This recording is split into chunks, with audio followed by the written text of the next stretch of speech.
We will now call the business session of the July 19th, 2022 meeting to order at 6:05 p.m. All council members are present. We welcome all of our guests and visitors and provide an opportunity for the public to address the City Council on any agenda item or during the hearing of visitors portion of the agenda. On items other than public hearings, speakers will be allotted 1 3-minute presentation regardless of the number of agenda items the speaker wishes to address. If you're here to speak and have not filled out a registration card, please see the city secretary, staff at the registration table outside of the auditorium so that staff can contact you if necessary. If you have handouts, please let us know at the beginning of your presentation and staff will distribute those to council. If you're unable to approach the podium due to physical limitations, a microphone is able to be brought to you. When called to the podium, please state your name and address for the record. Each speaker must limit comments to 3 minutes. If you're speaking on behalf of a group of 10 or more individuals present, please have those persons stand up at the beginning of your comments and you will be given 10 minutes to address the council. But note that if you stand in support of a person giving 10 minutes to speak, you're forfeiting your right to speak on that item. For any person addressing the council through the use of a translator, the speaking time will be doubled to accommodate the translation services.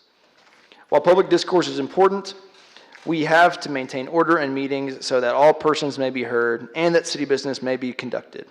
If so directed by me, the Sergeant at Arms shall remove from the council meeting any person who, while addressing the city council or while attending the city council meeting, makes personal, impertinent, or slanderous remarks, becomes boisterous, or makes unauthorized remarks from the audience, claps hands, stomps feet, whistles, yells, or makes similar demonstrations.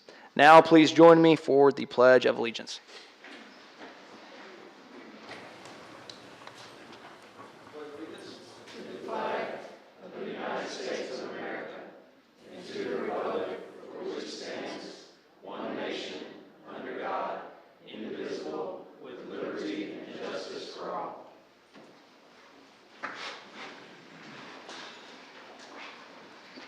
First item of business is to consider the minutes of the July 5th, 2022 special city council meeting and the July 5th, 2022 regular city council meeting.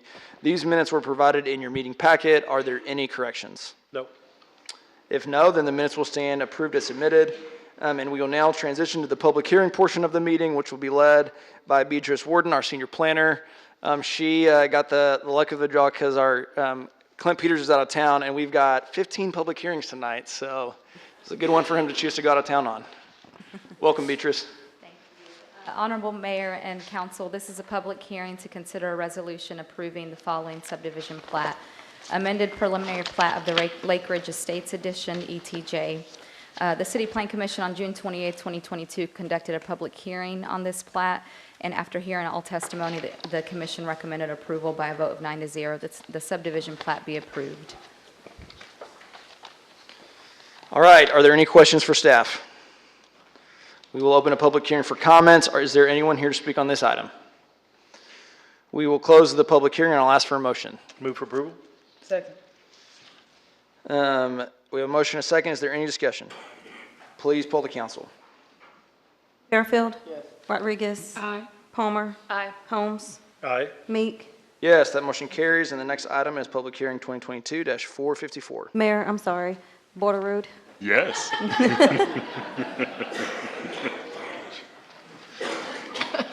You're so short they can't see you, John. It's my curse.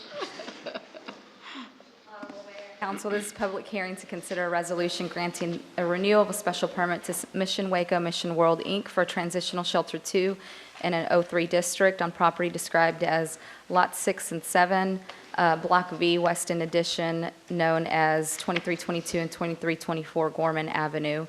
The City Plan Commission on June 28th conducted a public hearing on the permit request. By a vote of 8-0, the Commission recommended approval of this request based on the following findings.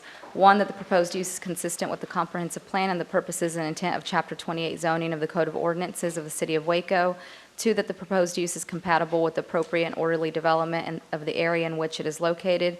3, that the proposed use would not be more objectionable to neighboring properties because of traffic congestion, noise, fumes, vibrations, or any other characteristics than any use permitted in the zoning district without the grant of a special exception. 4, that available community facilities and services, including the road system, providing access to proposed use are adequate for the proposed use. These findings are required for the granting of a special permit as per Section 28-122 of the City of Waco zoning ordinance. All right, are there any questions for staff? We will open a public hearing for comments, and I do have one card for Ms. Kathy Wise, who's an applicant. And I think she just notes that she's here available to answer any questions. Is that right, Ms. Wise? That's great. Any questions? Anyone else here to speak on this item? If not, we'll close the public hearing, and I'll ask for a motion. Move for approval. Second. Any discussion? Please poll the council. Bearfield. Yes. Rodriguez. Aye. Borderood. Palmer. Holmes. Aye. Meek. Yes, that motion carries. And the next public hearing is 22-455. Honorable Mayor and Council, this is a public hearing to consider a resolution granting a special permit to Unbound Waco for a transitional shelter 1 in an R1B district on property described as Lot 4, Block 16, Cohen Edition, known as 21084 Fort Avenue. The City Plan Commission on June 28, 2022 conducted a public hearing on the permit request, and by a vote of 8-0, the Commission recommended approval of this request based on the findings required for the granting of a special permit as per Section 28-122 of the City of Waco zoning ordinance. A request has been received by the applicant to continue the public hearing to the August 2nd City Council meeting. Very good. So Jennifer, is this an appropriate time to make a motion to continue this until that hearing? So you would first need to open the public meeting, Mayor. Okay. And then if the council so chose, somebody could make a motion to continue it. Great. Council also always has the option if there's people here who wish to speak, so they don't have to show up for the next meeting, but that's completely discretionary on y'all's part. Very good. We will open the public hearing, and is there anyone here to speak on this item?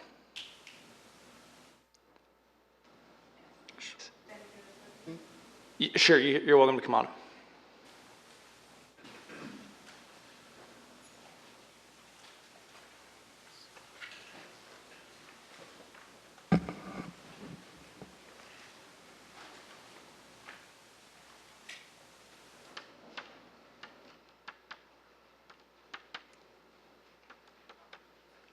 Thank you. Long walk down here.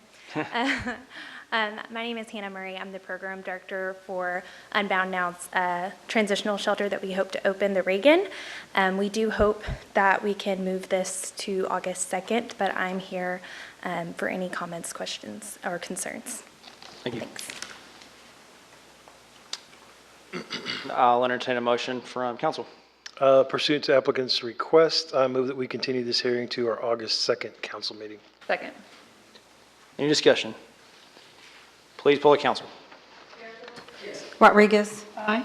Borderood. Yes. Palmer. Holmes. Aye. Meek. Yes. The motion carries, and we'll move to public hearing 2022-456.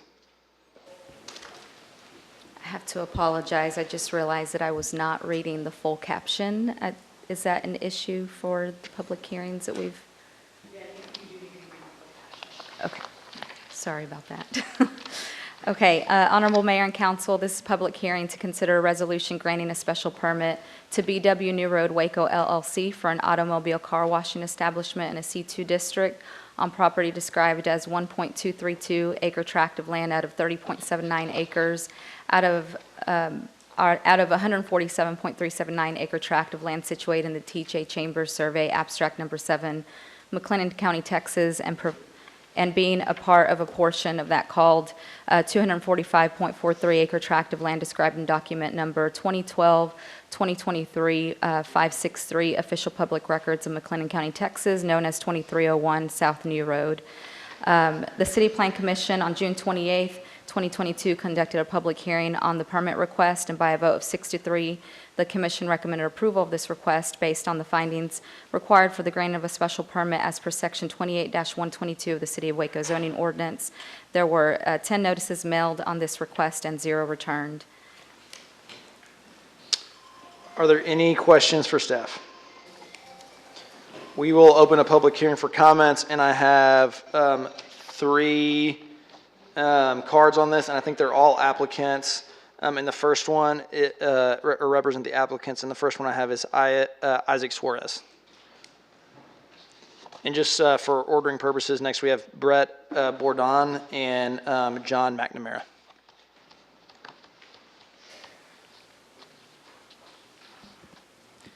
Good evening, Mr. Mayor, council members.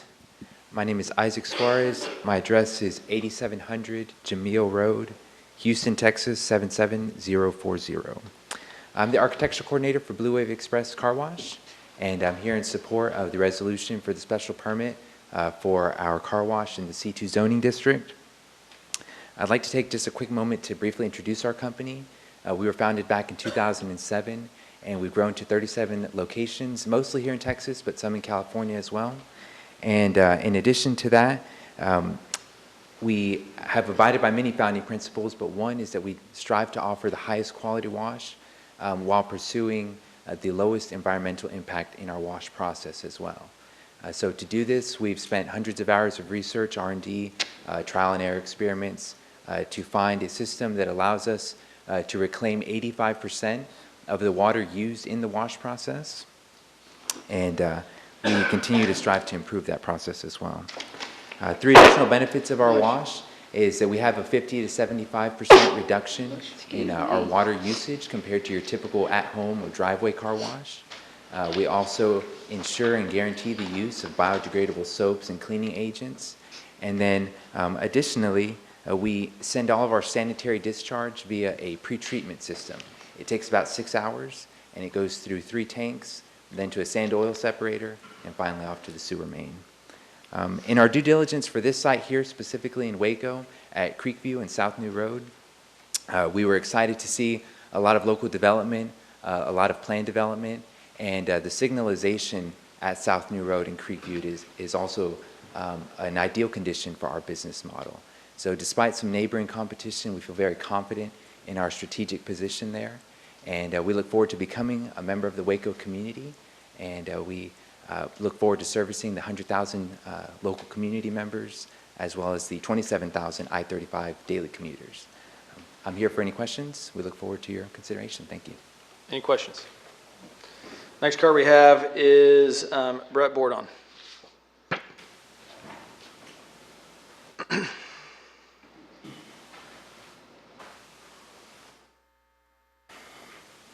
Good evening, council members, Mr. Mayor. My name is Brett Burdon, the Director of Operations for Blue Wave Express, address at 8700 Jameel Road, Houston, Texas 77040. I want to take these few minutes to just highlight some of the benefits of what Blue Wave can bring from the operational point of view and what makes us different than other car washes. We know that we wouldn't be the only express car wash in town, but we know that a little friendly competition is good to drive development of the best products and services at the most affordable prices. And so we'd be confident that if you allow us to serve your community, we'd be able to help ensure the best services for your residents and your visitors. Blue Wave's main focus is on a clean, dry car with the best customer experience, and we hold that very highly in all our training and what we do. We always have a team member at the pay stations to help assist all customers and make sure that they're ready and comfortable to enter the wash. We have another team member to be able to guide them into the wash tunnel, as well as additional team members walking the vacuum area and assisting any customer needs. We'd be able to provide 8 to 12 jobs just on the operational side on site. And all Blue Wave Express locations have on-site management teams. We have specialized and custom training for all team members within, so that we can promote within and to be able to develop the local talent to be able to do that. As a testament to that, I started with Blue Wave Express September of 2008. And I started part-time, and I was able to work through every position that we have in the operations department. And now as the director, I continue to have that, to be able to do that work and help the hundreds of employees and team members that we have to reach their potential and develop careers, not just jobs. Our company cares deeply about our team members, and we offer some of the best, if not the best, wages and benefits in the car wash industry, and the opportunity to secure a lifelong career. We don't stop there, though. Blue Wave loves to work with the communities that we're in, and we're proud to offer support fundraising opportunities for local nonprofits, as well as other charitable promotions. For example, for Earth Days, we donate a portion of our proceeds to local environmental and nature-focused nonprofits. We organize 2 canned food drives every year to help fill local food banks. Additionally, we have fleet discounts for local, state government agencies, law enforcement officials, first responders, healthcare workers. Those are just a few of the things that we can bring to the table. I'd love to answer any questions if you do have any, but thank you for your time. Thank you for your consideration. Thank you, sir. Mayor, can I ask him a quick question? You mentioned briefly that you have some of the most competitive wages and benefits, and that's something that our council is really passionate about. Can you speak to what your lowest paid employees are making? So our lowest paid employees start out at $10 an hour, and after a 90-day probationary period, they can earn up to $1 raise after that. So even just part-time entry level, you can be making $11 an hour. Thank you. Thanks. Next up, any other questions? Next up, we have John McNamara, also, I believe, representing the applicant.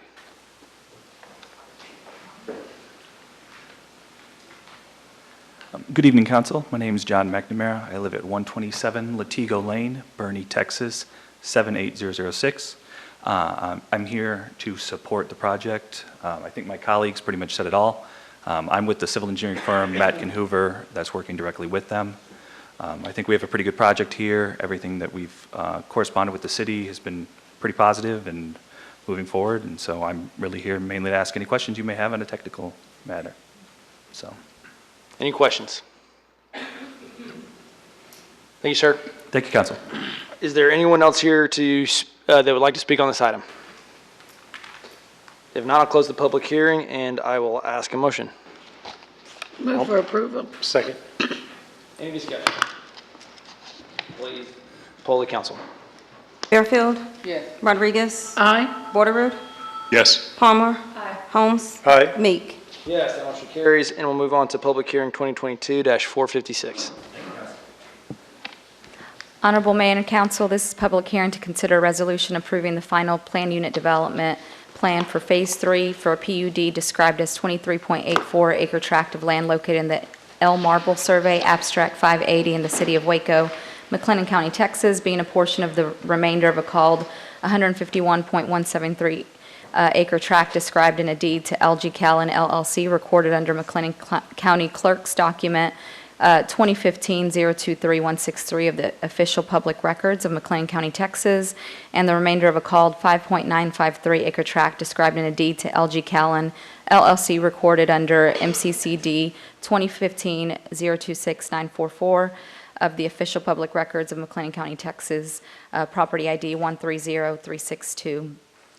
The City Plan Commission on June 28th conducted a public hearing on the final plan unit development plan for the PUD.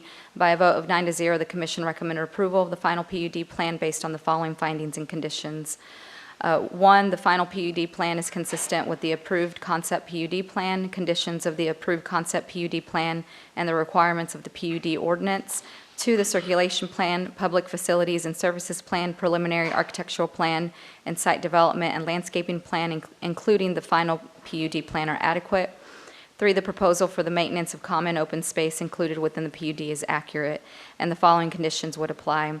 At time of development, full building plans must be submitted meeting all City of Waco development requirements, including but not limited to the following: applicable building codes, site grading and drainage, parking, signage, vehicle pedestrian access and circulation, landscaping, refuse location and access, and a fire protection location and access.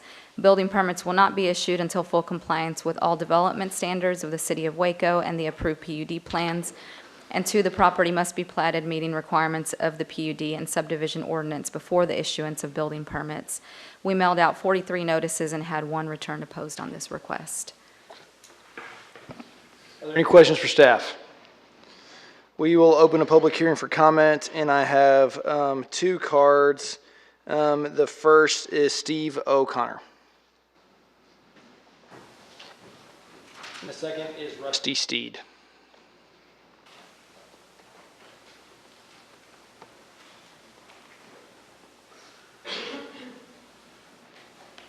Good evening. My name is Steve O'Connor. I live at 419 Mount Lookout, Waco, Texas, 76708. And I just wanted to talk to the council and show my appreciation for all the efforts related to the PUD development and the rezoning. We just need to say thank you for your consideration, your multiple meetings.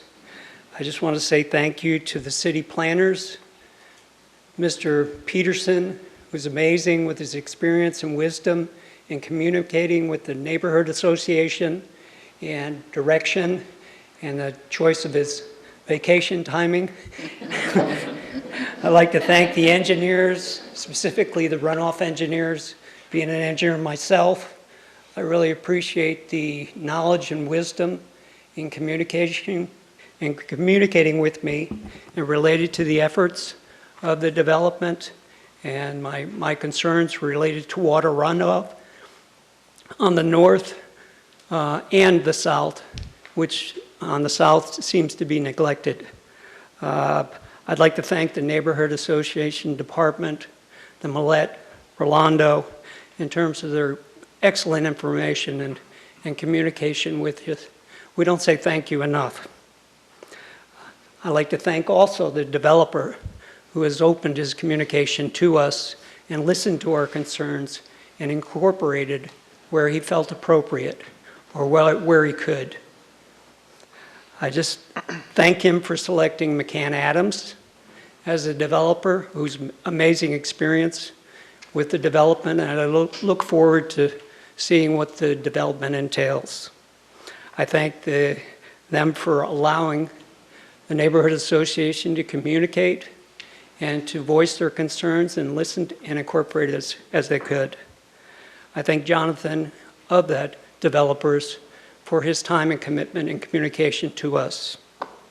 I look forward to seeing the R1B development. I have concerns for the runoff to the north. The property slopes, the upper 2/3 slopes to the north significantly, which makes sense in the development of the PUD. I didn't see any development from an engineering standpoint, anything that controls the runoff to the south. So that is a concern for me as an engineer. I know that 20% of the property will be utilized for roads. And I know that given that information, I estimate a maximum lot size between a lot quantity between 140 and 160 rather than the other numbers that I've heard. So as an engineer who's seen thousands of plans. If you could just wrap up your comments, please. Excuse me? Your 3-minute time has lapsed. I'm sorry, I wasn't here. My bad, I'm sorry. So I should stop? Okay. Just if you could just wrap up your comments, please. Okay. Last time it had the time, so I could see. That's what I was looking. Sorry. Just the lot size and given that the surrounding R1Bs in that area compared to this, the density will increase between 25 and 75% with the existing R1Bs surrounding that property. Thank you, sir. Thank you. And I appreciate that, and we will note that. We're speaking in public hearing 2022-457, and I believe, were you talking about the Cameron Park PUD? Yes. This was a different PUD that we just spoke on, but we will bear that in mind. We will bear that in mind for the 2 hearings down the road when that one comes back up. So you won't have to re-engage those comments. So. All right. We have heard you and appreciate it. The next card I have on this hearing, which is the Callan Village PUD out in West Waco, is Rusty Steed, 450, Rusty Steed. Yeah, I'm on the wrong one too. I should have been on the Cameron Park PUD. Very good. Is there anyone else here who would like to speak on 457? If not, then we will close the public hearing and I'll ask for a motion. I'll move for approval. Second. Any discussion? Please poll the council. Bearfield. Yes. Rodriguez. Aye. Borderood. Yes. Palmer. Holmes. Aye. Meek. Motion carries. We'll move to public hearing 2022-458. Honorable Mayor and Council, this is a public hearing to consider a resolution granting a special permit to D&E Castle Holdings LLC for a house museum in an R1B district on property described as Lot 2, Block A, Cottonland Castle Edition, known as 3300 Austin Avenue. The City Plan Commission on July 14, 2022 conducted a public hearing on the permit request. By a vote of 8-0, the commission recommended approval of this request based on the following findings. One, that the proposed use is consistent with the comprehensive plan and the purposes and intent of Chapter 28 zoning of the Code and Ordinances of the City of Waco. Two, that the proposed use is compatible with the appropriate and orderly development of the area in which it is located. Three, that the proposed use would not be more objectionable to neighboring properties because of traffic congestion, noise, fumes, vibrations, or any other characteristics in any use permitted in the zoning district without the grant of a special exception. And four, that available community facilities and services, including the road system providing access to the proposed use, are adequate for the proposed use. These findings are required for the granting of a special permit as per Section 28-122 of the City of Waco zoning ordinance. And we did mail out 23 notices on this request and had one returned opposed. Are there any questions for staff?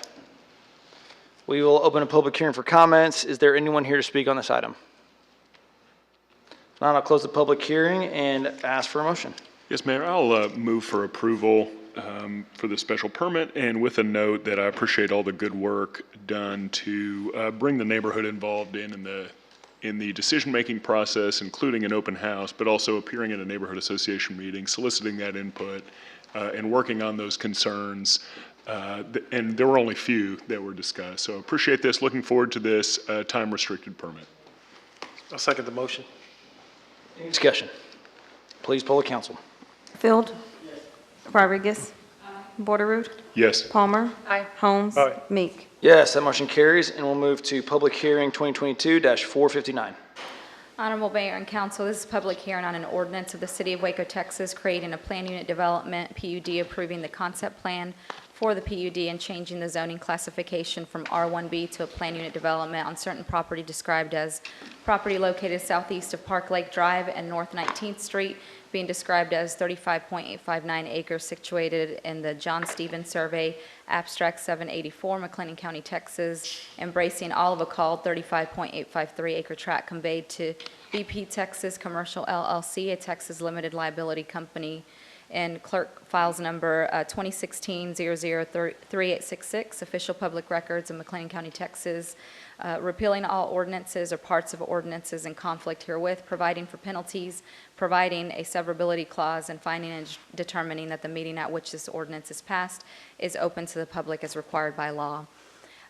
This public hearing was continued from the June 21st, 2022 City Council meeting, and a request for withdrawal has been received from the applicant, and staff recommends approval of this request for withdrawal. So, Jennifer, for a point of clarification, we would need to reopen the public hearing, and then we could entertain a motion to withdraw at that time. Right, and you would need to have after you open the public hearing, you need to have a public hearing on the motion to withdraw. Very good. At which time, the people that speak would be speaking only on the motion to withdraw and not on the zoning item itself. Very good. All right, are there any other questions for staff? And we will reopen a public hearing, and I'll ask for a motion on that request. I'll move that we allow the applicant to withdraw the request. Second. We have a public hearing open on this item. So now if there's anyone here to speak on the withdrawal of the request for PUD altogether, then you may now, we will now allow you to come up and speak. I do have a couple cards on this item, but don't want to assume that those folks want to speak because the cards that I have were for the actual application for the PUD, not for the withdrawal. And so if you come and speak right now, you'll only be speaking on whether, speaking as to the motion for the withdrawal of the PUD altogether. So is there anyone here to speak on that item? Yes, ma'am. Come on to the front.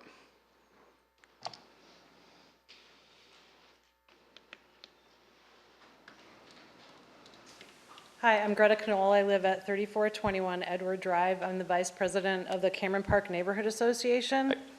So I want to thank you for taking the pause. I'm not quite sure what happened with, I think we were a little misrepresented in the newspaper on opposition to the PUD, and I'm not quite sure what the withdrawal means, but I do want to speak to how concerned we are with it, and I know that a PUD is a way of possibly allowing some things that will help assure that the development is going to be done in a way that's going to protect the park and the neighborhood. So our neighborhood is really concerned with protecting Cameron Park and our river. In fact, so much that we want to request a environmental impact study be done for any development that's around that could impact the park, so that whether something is developed as a PUD or a R1B or commercial, that we can find ways and learn how to mitigate those impacts so that we can protect the park and the river and our wildlife. Things like dark sky lighting, the developer was great with working with that. I think that's really important, because once you lose those kind of things, it's hard to get those things back. So I did want to bring that up. We are very concerned as a neighborhood about that. We do really appreciate the council working with us and trying to find ways for solutions. And I think that's what we all want to get to. And I would say that the developer wants to get that too, because they have been working with us on that. So anyways, thank you, and continue to be thoughtful and look at the engineering as we go through this. R1B will have less protections, so I'm not quite sure how that's going to work out, but we're very concerned about it. Thank you. Jennifer, do you mind, Ms. Knoll just asked, she just said that she was kind of unsure about what this means. Do you mind just kind of giving a explanation as to, or I could take a stab at it if you'd rather me? Sure. No, the applicant has moved to withdraw their zoning request for a PUD. If council approves that withdrawal, they cannot make that same zoning request for, and I'm looking at B, I think it's 12 months? 6 months. They cannot make the same exact zoning request. They could come back with a different zoning request within that 6 months, but couldn't make that same exact one. And so then what would be left is the existing base zoning on the property, and they could develop under the base zoning of that property. Is there anyone else here to speak on this item?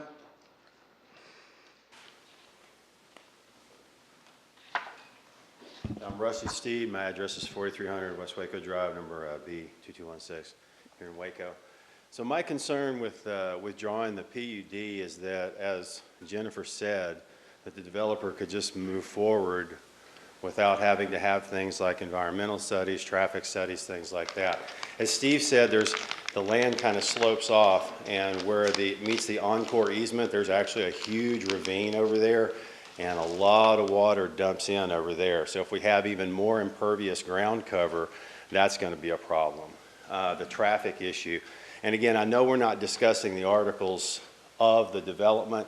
I'm expressing my concern on withdrawing the rezoning to a PUD, because my understanding is that with the PUD, there's much more control of the government has the city government has much more control over the development, instead of just being able to, the developer to be just go in and putting lots in there. So my concern with withdrawing that is that it's going to remove a lot of the safeguards that, as Greta said, and as Steve said, and as we've expressed in neighborhood meetings and so forth, the environmental, traffic, and other types of impact that'll happen. So, personally, I would not like, I would see that as going backwards, because right now, where that land is situated, it's just a real Charlie Foxtrot trying to get anything done around there.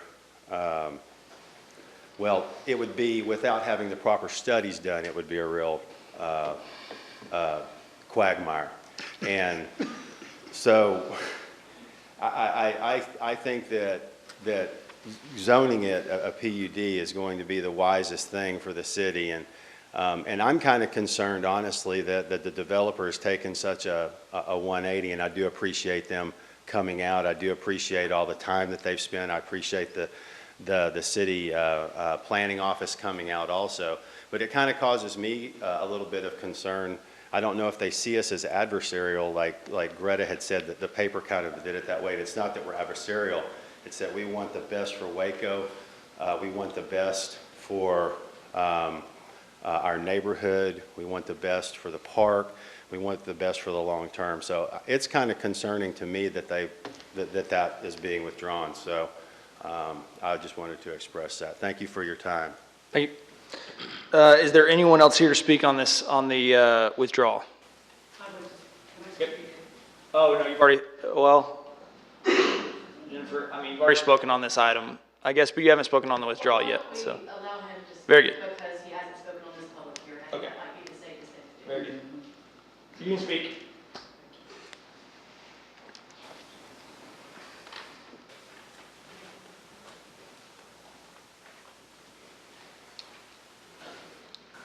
My name is Steve O'Connor again, and 419 Mount Lookout, Waco, Texas.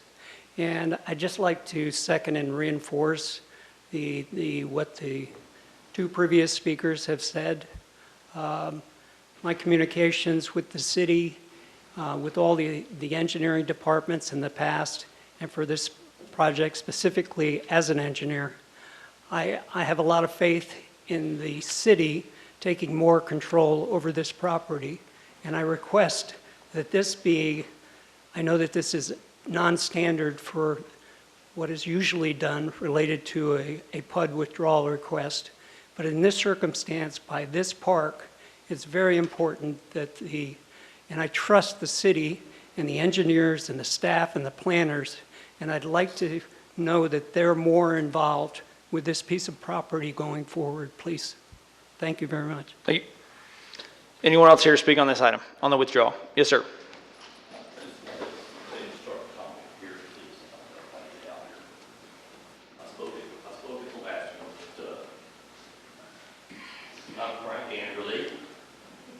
I have 3 houses in Cameron Park. I live at 520 Edgewood. That's in the Lindsay Hollow area, and it's also part of the Pogue development in Cameron Park. I respect the Turner Behringer group. I got to know some of their older people in that Behringer family and so forth, but I respect them for withdrawing it.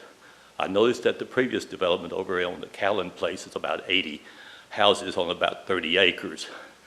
That's a good density. I respect that. And my only comment leaving probably would say one thing.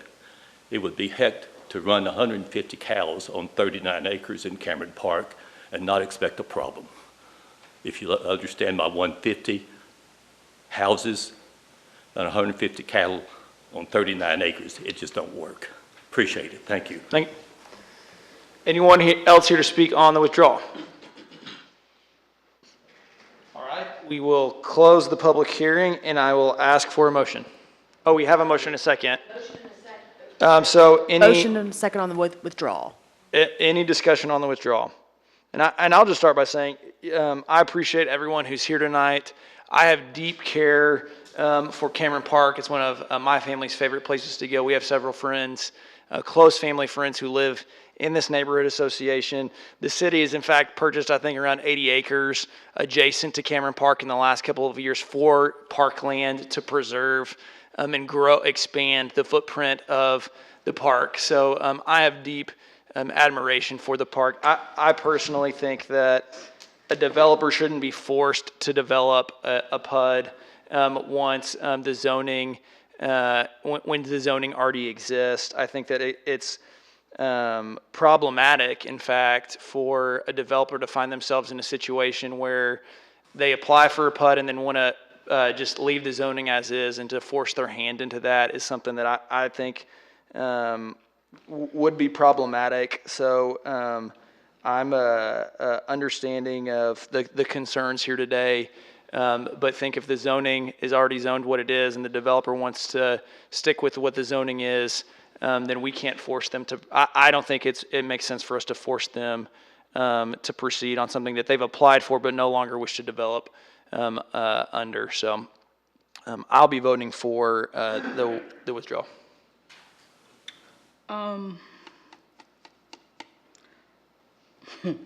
This is very peculiar and it's difficult, and I don't know that it necessarily had to be.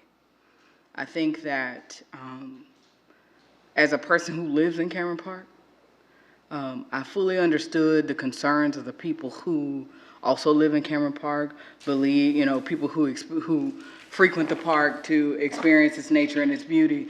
And our goal and responsibility is to protect that as citizens all.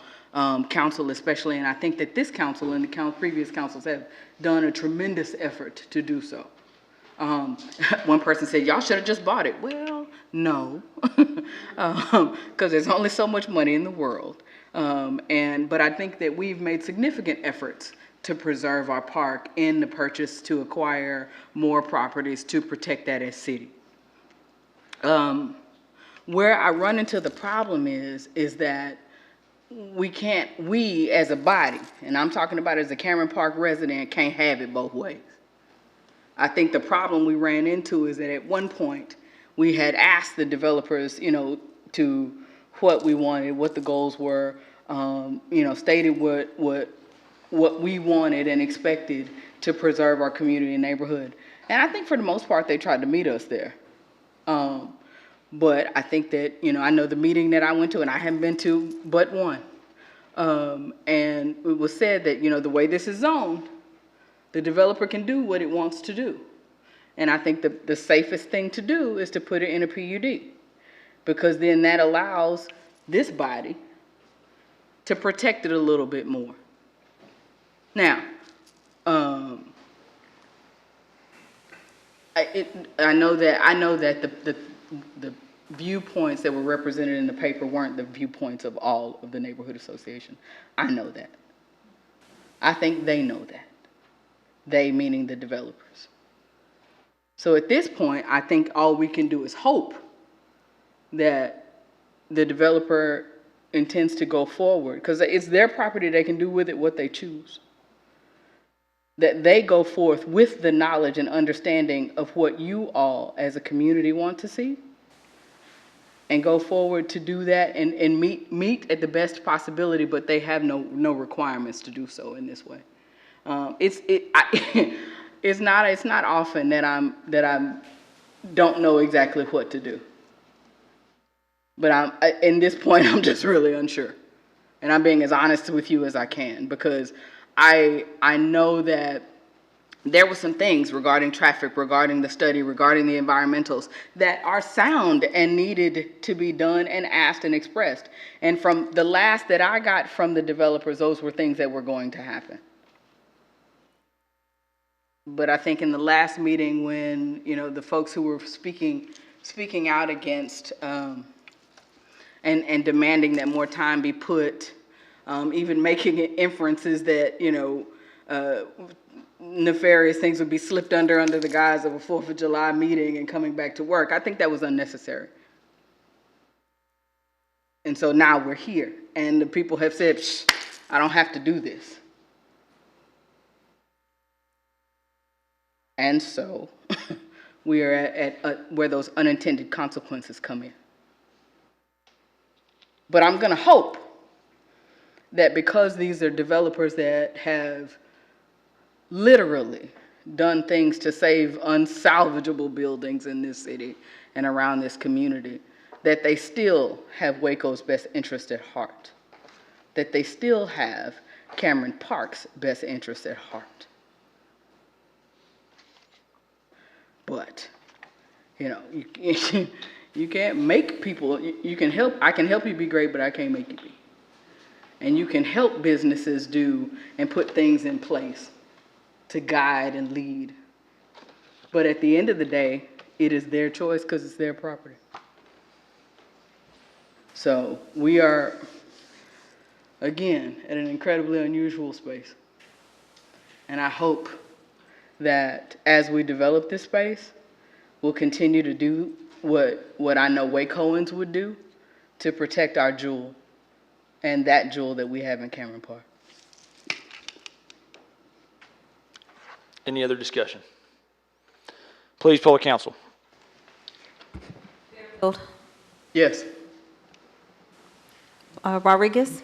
And we're voting on the withdrawal, right? The withdrawal, yes, Okay. ma'am. Just to make sure. Yes. Okay. Borderood? Yes. Palmer? Holmes? Aye. Meek? Yes. That motion carries, and we'll move to public hearing 2022-460. Well, Mayor and Council, this is a public hearing to consider an ordinance of the City of Waco, Texas, providing that the comprehensive plan be amended to change the land use designation from suburban residential to mixed-use flex on property described as 1.6 acres of land, Carlos Ocampo Grant, City of Waco, McLennan County, Texas, being a part of the residue of that called 4.3 acres of land described in a deed to Wazir A. Denani recorded in Volume 183, page 28 of the official public records of McLennan County, Texas, known as 4200 South University Parks Drive, providing that the Code of Ordinances of the City of Waco be amended by revising Section 28-247 in the zoning map. Excuse me, I lost my spot. In the Chapter 28 zoning of said code, providing that the zoning map shall be changed so that the property described above shall be changed from R1B to C1 district classification, providing for penalties, providing a severability clause, and finding and determining that the meeting at which this ordinance is passed is open to the public as required by law. The City Plan Commission on June 28th conducted a public hearing on the zoning request, and by a vote of 9-0, the Commission recommended approval of the land use designation change from suburban residential to mixed-use flex based on the following findings. 1, the public infrastructure is adequate to provide for zoning districts allowed in the proposed mixed-use flex land use designation. 2, the property is located near the intersection of 2 major streets, which are State Highway 6 or Loop 340 and South University Parks Drive. And also approval of this request to change the zoning from R1B to C1 based on the following findings. 1, the proposed zoning is in keeping with the land use component of the comprehensive plan as revised. 2, the public infrastructure is adequate to provide for uses allowed in the C1 zoning district. 3, the property meets all the area and width requirements in the C1 zoning district. 4, there is commercial zoning adjacent to the property. And 5, the proposed C1 zoning will bring the existing commercial building into conformance with the zoning ordinance. We had 15 notices mailed and 2 returned opposed to this request. Are there any questions for staff? We'll open a public hearing for comment. Is there anyone here to speak? Yes, sir.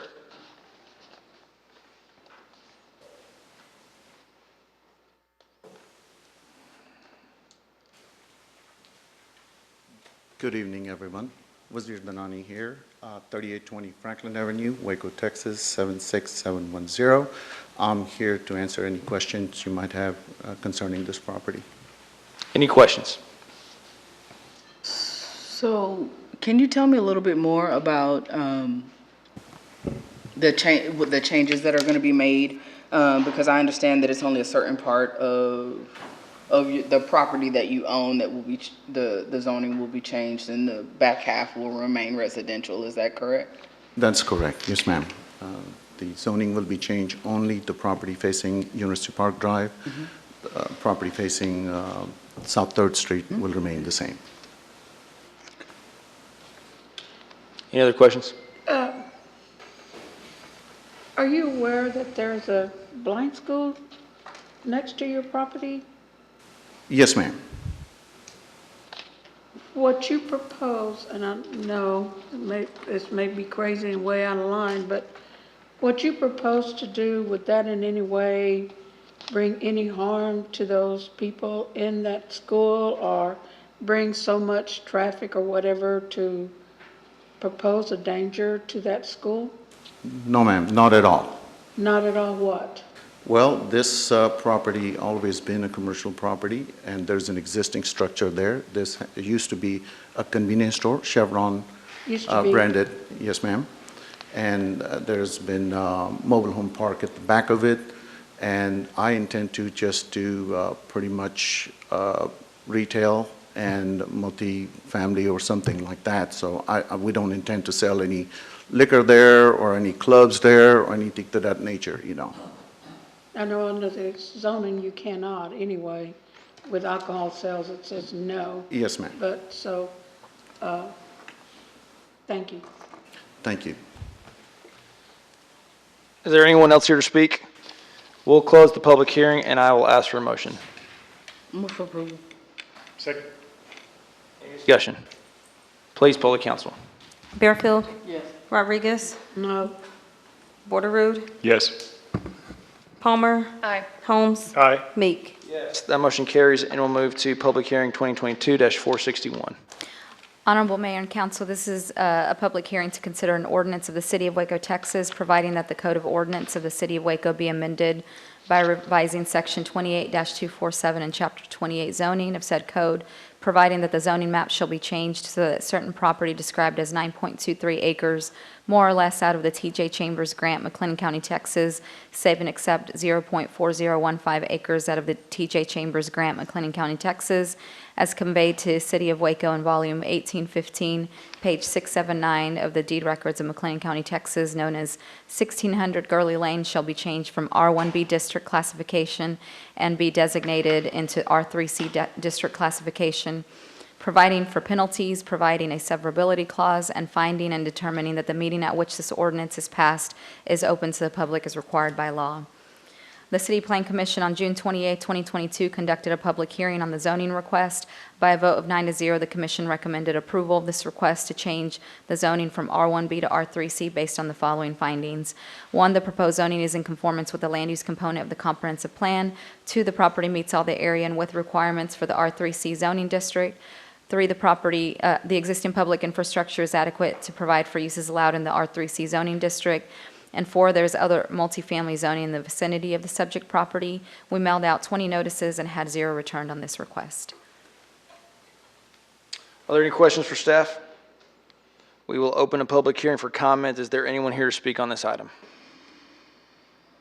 I will close the public hearing and I'll ask for a motion. Move for approval. Second. We're so excited. Second.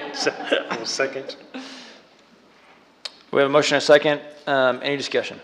Yeah, Mayor, I'm really excited about this. And talking about this in agenda review earlier, Deputy City Manager Emerson had mentioned that this is going to be developed by the Housing Authority, and we will be offering predominantly single-family and then double-family apartments, which is a huge need for our low-income residents. So really excited that we're going to be able to put this online and excited to see it move forward. Thank you. Any other discussion? Please poll the council. Bearfield, Yes. Rodriguez, Excuse me, aye? Borderood, Yes. My name's stuck in my throat, Jim. Aye. Beak. Motion carries and we'll move to public hearing 2022-462. Honorable Mayor and Council, this is a public hearing on to consider an ordinance abandoning utility easements located near Creekview Drive between South New Road and I-35 and further described as 1, a tractor parcel containing .605 of an acre or 26,508 square feet of land situated in the Thomas Jefferson Chambers 11 League Grant, abstract number 7 of McLennan County, Texas, being out of a called 142.379 acre tract described in deed to Waco Johnson 143 Venture LLC, recorded under McLennan County Clerk's File number 2014-018066, and Lot 1, Block 1, Cottonwood Creek Marketplace, recorded under plat number 2021-007944 McLennan County Map Records. And 2, a tract or parcel containing 1.14 acres or 49,639 square feet of land situated in the Thomas Jefferson Chambers 11 League Grant, abstract number 7, McLennan County, Texas, being out of a called 142.379 acre tract described in deed to Waco Johnson 143 Venture LLC, recorded under MCCF number 2014-018066, and lots 1 and 2, Block 1, Cottonwood Creek Marketplace, recorded under plat number 2021-007944 MCMR, finding no duty to maintain, authorizing the city manager to execute quitclaim deeds, providing a severability clause, and finding and determining that the meeting in which this ordinance is passed is open to the public as required by law. The City Plan Commission on June 28, 2022 conducted a public hearing on the abandonment request.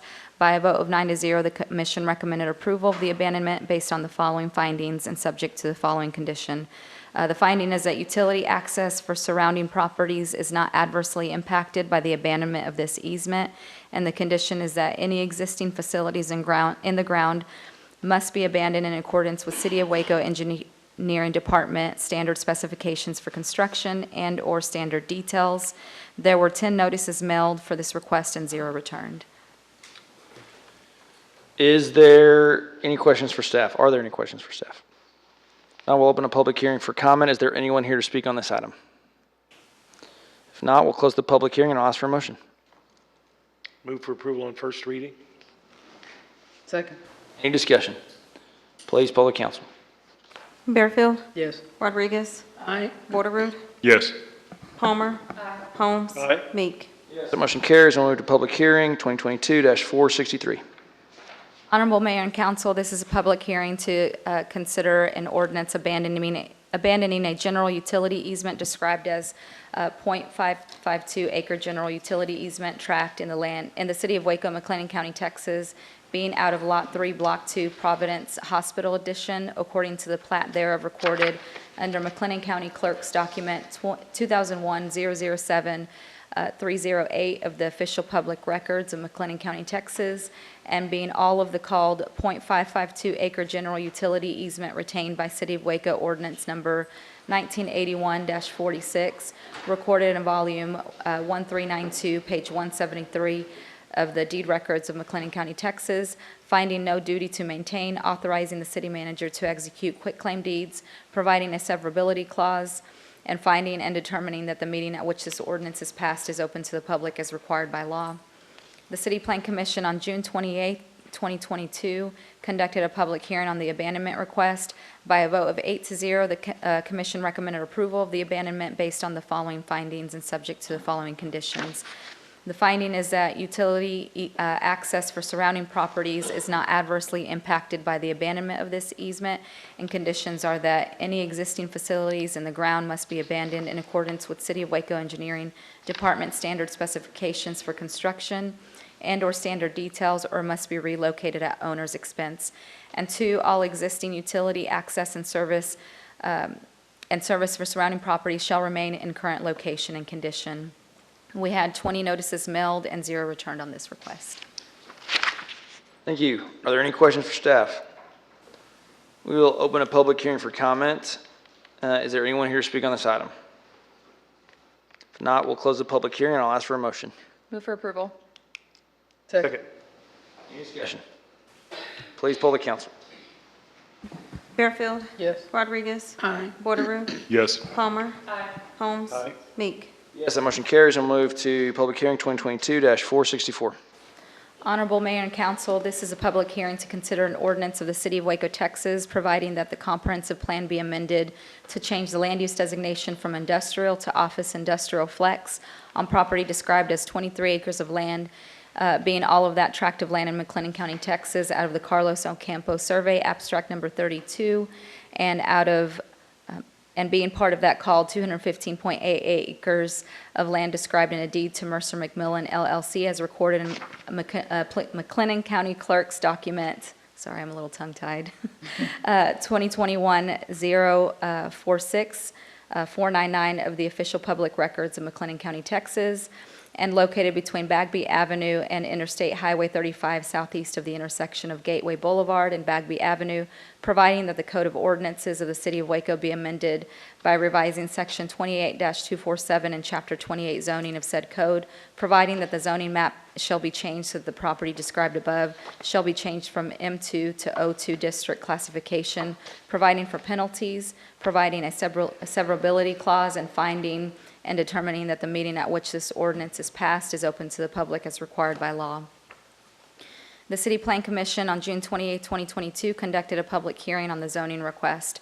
By a vote of 9-0, the Commission recommended approval of the land use designation change from industrial to office industrial flex based on the following findings. 1, the public infrastructure is adequate to provide for zoning districts allowed in the proposed office industrial flex land use designation. 2, there is office industrial flex land use in the vicinity of the subject property. 3, the property is located at the intersection of 2 major streets, which are Bagby Avenue and Gateway Boulevard. And approval of this request to change the zoning from M2 to O2 based on the following findings. 1, the proposed zoning is in keeping with the land use component of the comprehensive plan as revised. 2, the property meets all the size and width requirements for O2 zoning. 3, the public infrastructure is adequate to provide for uses allowed in the O2 zoning district. And 4, the property is located at the intersection of 2 major streets, Bagby Avenue and Gateway Boulevard. We mailed out 28 notices and had 0 returned on this request. Thank you. Are there any questions for staff? I will open a public hearing for comment. Is there anyone here to speak on this item? I'll close the public hearing and ask for a motion. Approval on first reading? Any discussion? Please poll the council.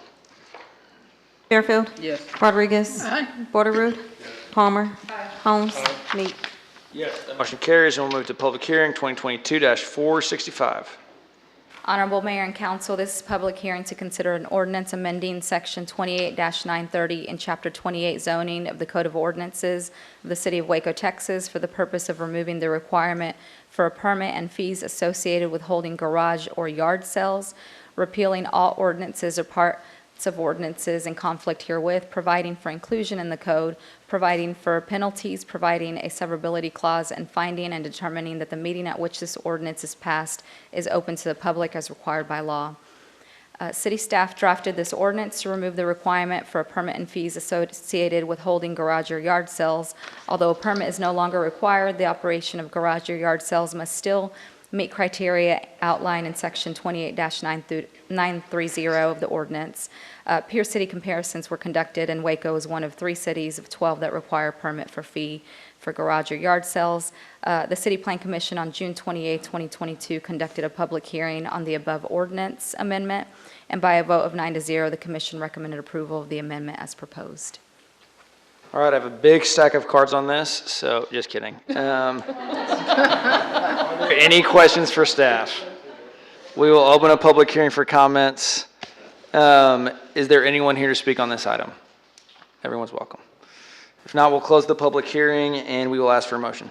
Move for approval. Any discussion? Please poll the council. Fairfield. Yes. Rodriguez. Borderood. Palmer. Holmes. Meek. Yes, that item passes, and we'll move to public hearing 2022-466.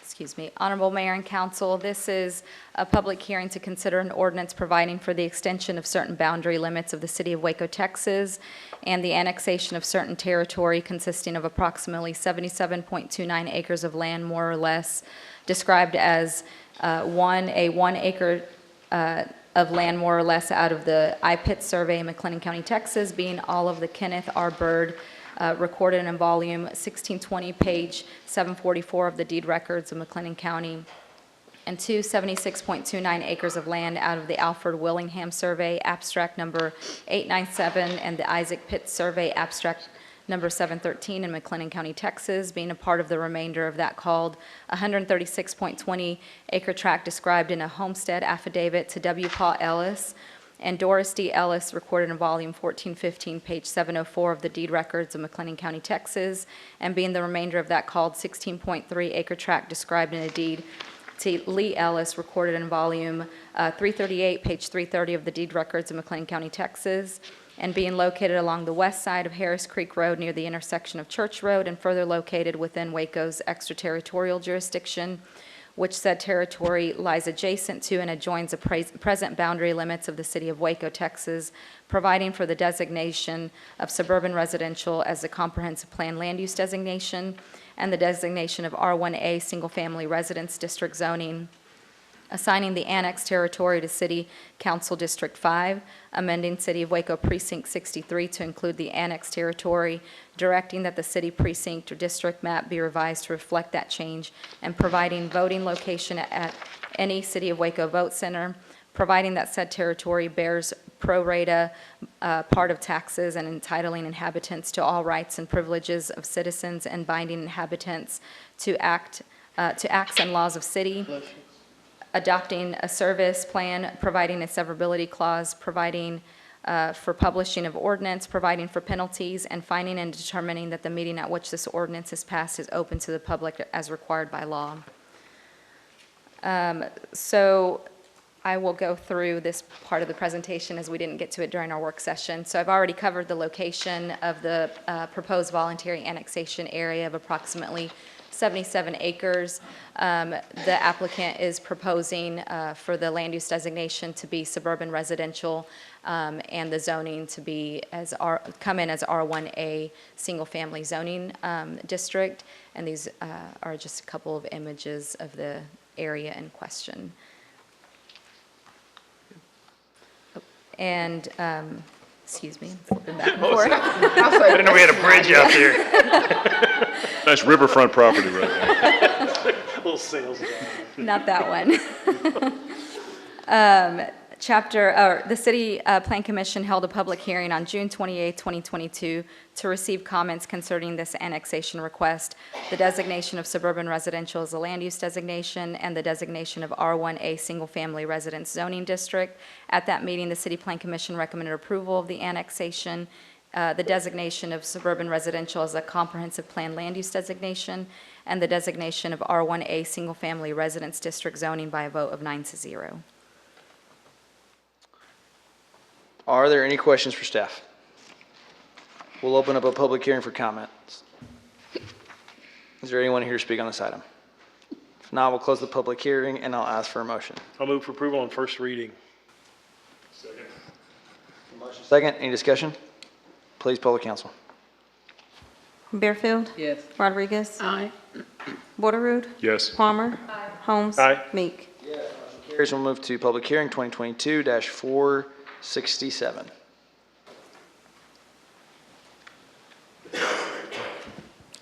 Good evening, Honorable Mayor and City Council. This is a public hearing to receive comments on the 2022-2023 Annual Action Plan prior to submission to the U.S. Department of Housing and Urban Development. The City of Waco's Citizen Participation Plan requires that the city conduct a public hearing to receive comments on the 2022-2023 Annual Action Plan prior to submission to the U.S. Department of Housing and Urban Development. The Annual Action Plan includes a housing, homeless, and community development needs plan for addressing priority needs and the city-specific plans for the use and spending of the 2022-2023 Community Development Block Grant Funds and Home Investment Partnership Program funds. The plan is made available for the public's view from June 17, 2022 through July 19th of 2022. The Annual Action Plan will be brought back requesting a resolution of approval at the August 2nd, 2022 council meeting. Hard copies are made available for the public's viewing in the City Secretary's office, the Housing Office, and the public libraries. The notice for this public hearing was published in the non-legal section of the Waco Tribune Herald, posted on the city's website, a link posted on the city's Facebook page, posted at the city's libraries, and on the city's bulletin boards. No council action is required for this public hearing. Thank you, Galen. Are there any questions for staff? It's not really well, it is a question, I suppose. Whatever our selection is and choices that come from and that will be receiving public funds, are the measurements or metrics that they're held to also made public? Yes, they are. They're made public through our annual report, which is it's called our Consolidated Annual Performance and Evaluation Report, or the CAPER, and that's brought forth for a public hearing normally in December. In December, and can those also be made available at the libraries? Yes, they are as well. Awesome, thank you. Any other questions for staff? We will open a public hearing for comments. Is there anyone here to speak on this item?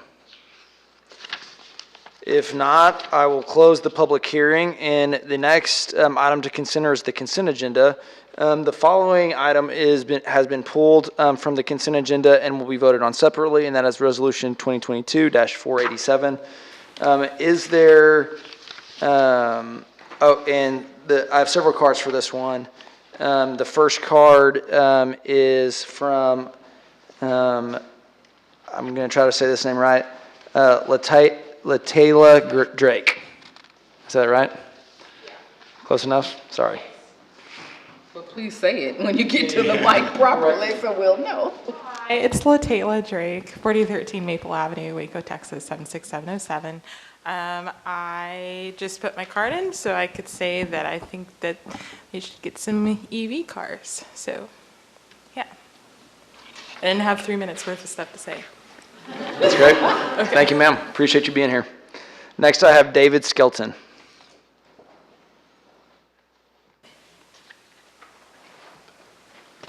Do I understand I need to provide material? if you have it. Yes, and our city secretary or Somebody. can get that and distribute I it. was like, somebody. Thank you, Billy. Thank you, Billy. David Skelton, 710 Candlelight Drive, Woodway 76712. I come before you tonight with a perspective unlike any I believe you'll hear from my fellow petitioners. You see, I spent nearly 40 years in the oil and gas industry. And like any recovering addict, I've since become a fierce opponent of anything that doesn't smack of a green energy approach. But let's face it, the proposal before you this evening could hardly be considered fierce. The city's plan is to purchase 34 hybrid SUVs, whereas our modest counter is to secure, among those 34, at least one electric vehicle. Not half, not even 10% of 34, one. My understanding is that one of the challenges associated with EVs is the special equipment required in all police cars. Yet a quick Google search from a technologically challenged person like myself produced an easily accessible article, the one I provided, that pokes an immediate hole in this argument. Co-written by a police chief in Indiana just 6 months ago, the article debunks the 10 most common myths associated with EVs and law enforcement, with the authors arguing that the EV's design actually provides more space for the special equipment because, quote, there's no engine in the front, transmission tunnel through the car, or gas tank in the back, unquote. It goes without saying that my 3 minutes will not allow me to go into the chapter and verse of all the arguments in favor of using EVs, but you have the opportunity to review them for yourselves. Returning briefly to my original claim, that of a recovering addict, perhaps we're all familiar with the saying from Alcoholics Anonymous, one day at a time. I would simply ask you to revise that saying with one electric vehicle at a time. A seemingly small step, just one, would in fact be a significant move in the right direction, not only today, but for the health and well-being of future generations. Thank you. Thank you. Next up, we have Travis Hipp, and followed by that, we have Adrian Northcutt. And I'm going to say just who's on deck so people can kind of be prepared. My name's Travis Hipp. I live at 732 Benevolence Way. Did you guys say you already voted on this? No, we have not voted on this. I would like you to vote it down and then add an EV to the total, mostly because you guys are the system. We need individual change and we need systemic change. And that's systemic change, that's part of what you guys need to do.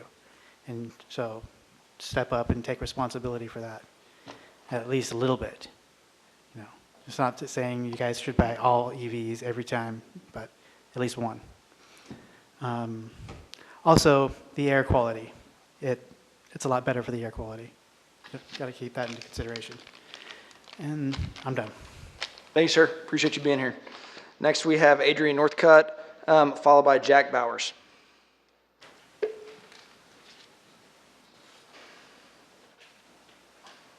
Hi, I'm Adrian Northcutt, 619 Stone Manor Drive, McGregor, Waco Precinct 5.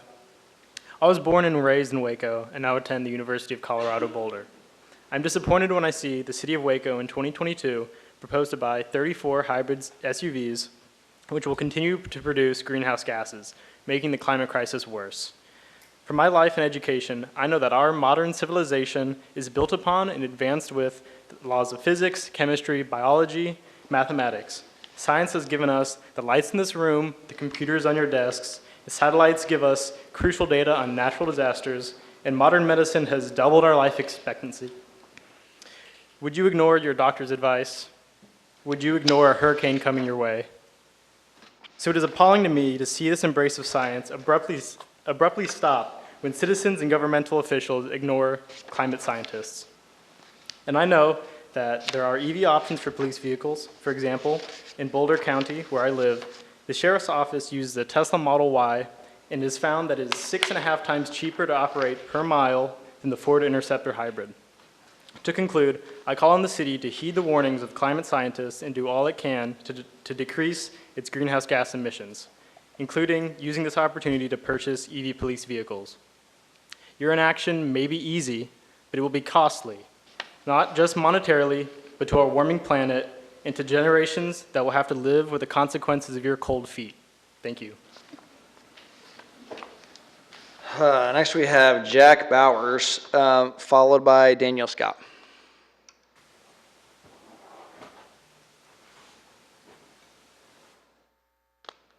Hello there, Council. Thank you, Mr. Mayor. And I shared a piece of paper with you guys. I hope you have that. You can take a look at. So, I'm all in favor of what Alan Northcutt is doing. It's called Waco Friends of the Climate. And, he mentioned, he said, why don't you say something about the idea of doing EVs? And I'm thinking to myself, what on earth could I possibly say? Well, yesterday morning, I was sitting there, and I see this. It just pops up on my screen. And, let me preface this by saying there's two organizations I really like. One's the United Nations, kind of a good idea. Let's all unite, and the nations really take an idea towards taking care of ourselves. The other is NASA. NASA is the one with all these great pictures. They can take these pictures from outer space and tell us what's going on with the Earth. Anyway, so this guy pops up yesterday. This guy says this to 40 nations at the United Nations. He says, I'm just going to quote, half of humanity is in the danger zone from floods, droughts, extreme storms, and wildfires. No nation is immune, yet we continue to feed our fossil fuel addiction. And I think, it's not a particularly big deal, a big risk for you to throw an idea at one car. But the symbolism is huge, and you stand for this remarkable positive impact to change things. So I urge you to please listen to Dr. Northcutt and all the folks that he quotes. I mean, it goes on and on. Really, you just have to look in the newspaper tomorrow, or even on my car on the way over here. It was a 105. Can you believe that? Wow. Thank you for your consideration. Thank you, sir. And next we have Daniel Scott, followed by Joyce Nobis.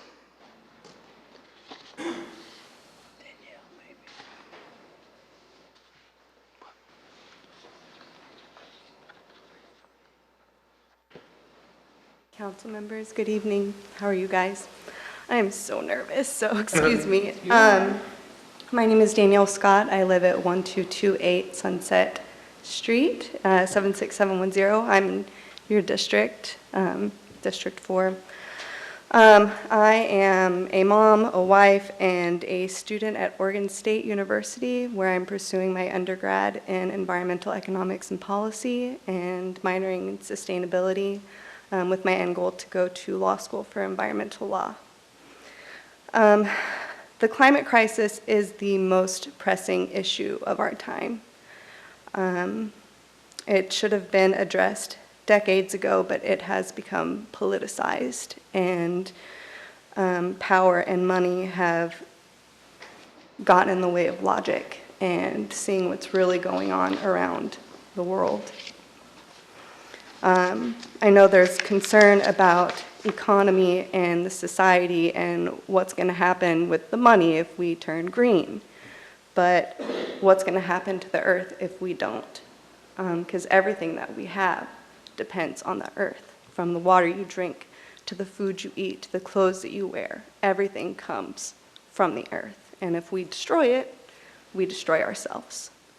So I just ask that you take into consideration any change that you can make to try and move towards a direction of healing this place for, my generation, my little girl's generation, if you have children, your children's generation, grandchildren, because they're going to be the ones that suffer the most.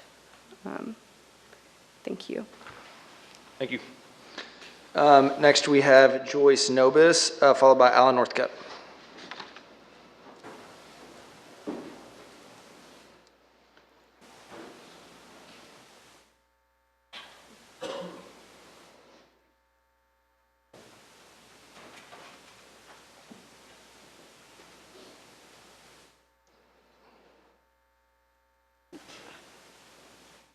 I'd like to begin by thanking you for your service.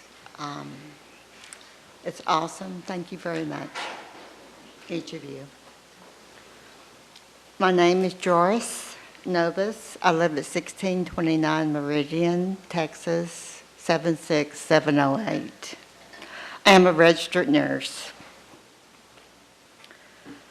This past Sunday, I drove on Highway 1637 to Clifton, Texas, a 34-mile drive. I found a land so dry, arid, parched, dying, shades of yellow, browns, and tans. I saw horses, I saw cows so thin, I saw watering holes that were dried up or fixing to dry up. These cows and these horses depend on these watering holes, these thin cows and horses. The proud people of Bosque County are worried. The dreams are on the line. The heat from a blazing sun was absolutely relentless.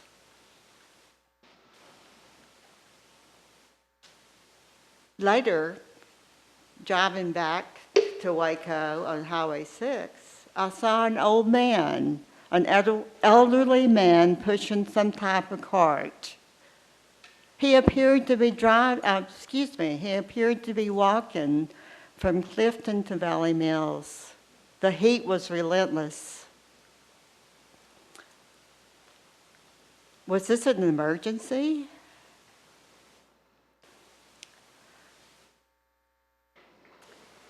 A police officer said that he would do a welfare check. Could this barren landscape and these circumstances, this parched land, these thin cows and horses, the watering holes drying up, dreams lost, emergencies created, be the result of climate change? Could they? Much smarter minds than mine say yes. We are in the midst of a climate emergency, locally, regionally, nationally, and internationally.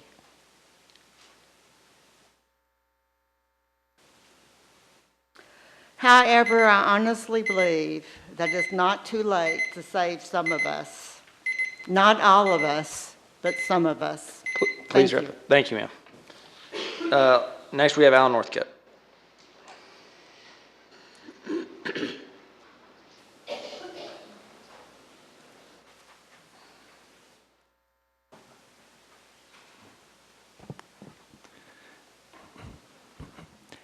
Alan Northcutt, your handout provides information supporting my comments. I thank the other Wacoans who have spoken today about the climate crisis and about the urgency of transitioning to electric transportation. But we're speaking for many Wacoans. As you noted in your handout, a 2021 Yale climate poll of Waco found that 55% of residents, quote, want local officials, or believe local officials should do more to address global warming, end quote. That's exactly what we're calling on you to do today. But we see a cycle here. As the climate crisis worsens, with right now extreme weather encircling the entire globe, and in Waco, heat wave, drought, crop, and livestock damage. At the same time, more and more cities are adopting EVs for police vehicles. But every year or so, we buy a large number of hybrids, and we're told that's all we can do. We can't buy EVs. But the fact is, we can begin the transition to EVs in the police fleet. Your handout has a list of all EVs available in the United States. If you look at the SUVs, there are a number that the specs are very close to that of the proposed Ford Interceptor vehicle. In fact, if you look at the speed of the cars, the Ford hybrid that I'm talking about purchasing goes from 0 to 60 in 5.5 seconds. The Mustang Mach-E and the Model Y Tesla are both faster vehicles at 4.8 seconds from 0 to 60. So the specs are acceptable, but the question is about about making the police modifications. But that is being done. You also have a handout that shows 17 cities, large and small, including Dallas, that are now using EVs in their police fleet. You'll find that in your handout. And I easily listed that 17. For confirmation, I emailed Chef Bertram of the Bargersville Police Department, which is using EVs. And he actually sent me images of the interior of a Tesla, which they had modifications done, and you'll see those photographs. Further, he expressed to me the lack of any significant problems with the EV, and he noted that he's saving about $5,000 a year per patrol car using Tesla rather than an ICE vehicle. So we call on the council to at least modify this resolution to purchase a minimum of 1 or 2 EVs instead of 34 more hybrids that have huge greenhouse gas emissions and damage our local air quality. It'll take a little more effort, but the future of our plant is truly at stake here. Thank you. Thank you, sir. Is there anyone else here? Those are all the cards I have. Is there anyone else here to speak on this item? All right, I will now ask for a motion for Resolution 2022-487. Move for approval. Second. Any discussion? Yes, so, city manager, help me understand. We had available, or the budget has been approved already for the purchase of the Mustang Mach-E, but because of the stuff that has to go on it to make it a police car. That's the reason why. So we had to go up to the one that would support those auxiliary pieces of equipment, correct? Yeah, that's right on target. We purchased a Mustang Mach-E had it delivered in April of this year, sent it for outfitting, was notified by the third-party outfitter who verified with Ford that the base Mach-E was not going to run the lights and auxiliary equipment inside the vehicle. At which point in time, I transferred that vehicle to Development Services so it could be practically used, and that's their second EV in that department, and also alerted our fleet team and city managers, the remainder of the city management team, that we'd be buying a Mustang Mach-E GT, which is the one that Ford recommends for EV service for police vehicles. So we have moved in that direction. I understand it's incremental, but as you might imagine from my standpoint, I want to see one of these working for our police officers first before I make a move to recommend to you to buy more than 1 or 2. So I'm excited about that potential and look forward to bringing you forward that news as soon as a Mach-E GT is available to us. And I've seen the stuff with Tesla. I've looked at it, and I guess my question is, and I don't know the answer to this. This is what I've talked to some council members in other cities, and had a conversation with Assistant City Manager Holt regarding Teslas, because they don't allow the third-party aftermarket changes to say, I mean, it basically voids the warranty. Is that right?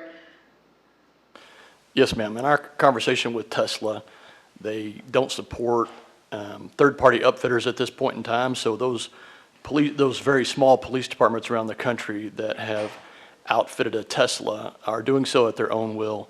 In a fleet our size, warranty is real dollars for us. And so we're choosing to explore opportunities through Ford, which will honor the warranty through their police upfitter program. And so that there's clarity for our friends of Waco Climate and clarity for myself, who sits and serves on National League of Cities Energy, Environment, and Natural Resource Committee. We are committed to buying electric vehicles. Can I say that with quite certainty? Okay. And I was like, and have, right? So I think what we need to do is figure out what the best way to make a transition. This is not going to happen overnight, but I guarantee you that we are working towards this because we have full understanding that this earth is the only one that we have. Now, I don't know that, I think that with the numbers of fleet that we need, I don't know that it's possible to do it, to do one without the other. Because I think that we need these cars, so we're gonna have to vote on these, and the hybrid is better than the full gasoline. But we are committed to building what our EV fleet looks like. We are committed to the infrastructure, which is noted in all of the things that we're building because they have electric charging stations, you know, in the incentivized programs for our parking garages, for all those things.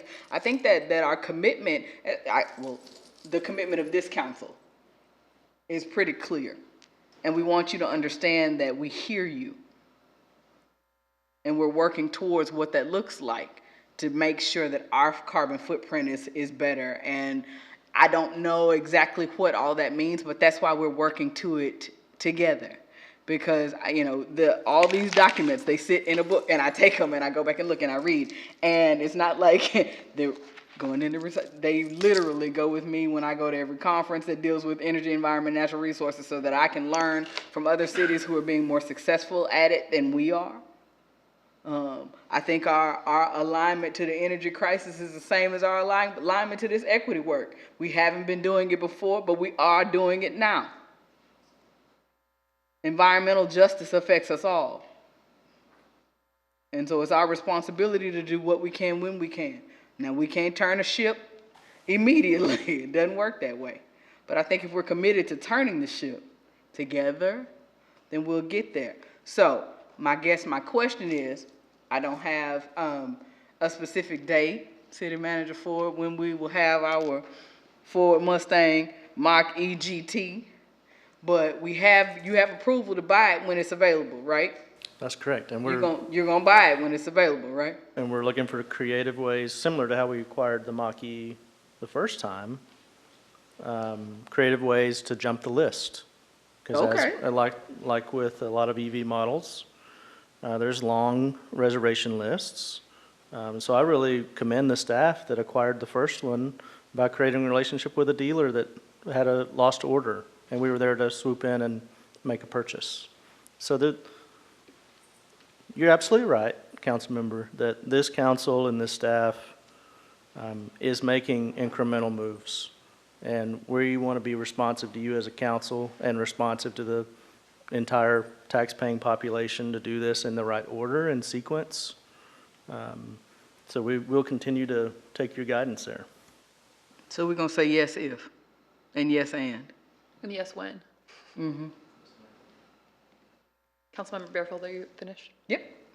To echo similar sentiments, we are unabashedly a pro-science council. We believe that the climate crisis is upon us. It is real. It is an existential threat. We are committed to working thoughtfully and strategically forward so we steward our limited city resources as we work towards addressing race equity and intersectional equity and our housing crisis. And you may have noticed our streets need a little love and our drainage that hasn't been repaired in 100 years. And we're trying to keep all of these things in tension through a lens of equity and make decisions that are both progressive and on the cutting edge, but not the very tip of the spear, so that we can learn from some of the cities that are that have a little bit more capacity and have a little bit more spending power than we do as a community in 2022.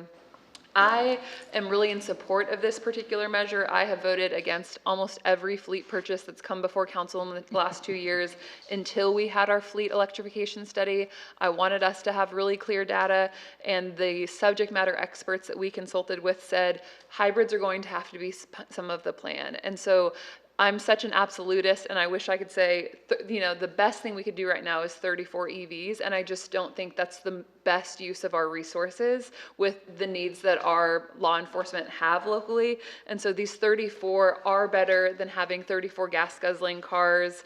I can't wait till all of PD and all of our departments are electrified in meaningful ways, and we are committed to moving that forward. But unfortunately, the road forward is incremental and it is thoughtful, and we are reviewing this on a sometimes week by week, sometimes month by month basis. But I'm really thankful for Waco Friends of the Climate. I know I want to be a friend of the climate and a friend of yours, and I appreciate especially the millennial and Gen Z folks that are here asking about this. I hear from particularly Gen Z constituents all the time that are really concerned about this issue and that are holding us to account, and we want to be held accountable. But we're figuring out how to do this in a way that is thoughtful and strategic. So for those reasons, I will be supporting this. I also want to mention that we aren't just looking at our impact on the climate just from an electrification standpoint. We're looking at how we capture and divert methane from our landfill. We're looking at how we utilize things like solar panels on the new fire station in District 4 on North 25th Street. We're looking at all of these different elements, how we take care of our water and how we purchase new water rights, so that way we are setting up the Waco for 50 years from now, 100 years from now, in a way that stewards what we have and sets up future generations of Wacoans well with as healthy a Waco and as healthy a planet as possible. So I just appreciate y'all's advocacy and want to reiterate from Councilmember Bearfield, we hear you, we are with you. Please continue to be in this alongside us. I want to second everything that Councilmember Palmer and Councilmember Bearfield just said. I think that's exactly it, is that these represent a step forward. It's not the ideal world, but it's the best we can do, and a big bunch of hybrids is a big step forward for the city, and that's the best we can do with the purchasing limitations we've got. But I'm fully, I too am pro-science. It wasn't always my strong suit in my grades, but I do feel like, climate change is real. Human factors are a big part of that. We need to do our part, and this represents our good faith effort to do that. I just have to say how much I appreciate everybody being here. And this is a long meeting. Sometimes it's a lot. We'd be an hour earlier in the meeting or less, or even more earlier in the meeting. So thank you for being here and sticking it out. I think that I don't want to beat a dead horse and just completely echo what's been said, but I agree with my colleagues up here. It is a misrepresentation to say that this council does not take this very, very seriously. And I've had the privilege of serving, other than Councilmember Rodriguez, longer than anyone here, in the strides that this council and our staff have taken really in the last couple of years is significant for us. We are very much, as Councilmember Palmer mentioned, holistically looking across the organization at how we can care for our environment and our climate and implement sustainable practices, and we'll continue to do that. So appreciate everyone being here tonight. So we have a motion and a second. Please, public counsel. Oh, sorry, Councilmember Rodriguez, I apologize. Did I ask, what am I voting on now? I've already forgotten. We're voting on, this is Resolution 2022-487. Purchase of hybrids. Purchase of hybrid vehicles Okay. for our police fleet.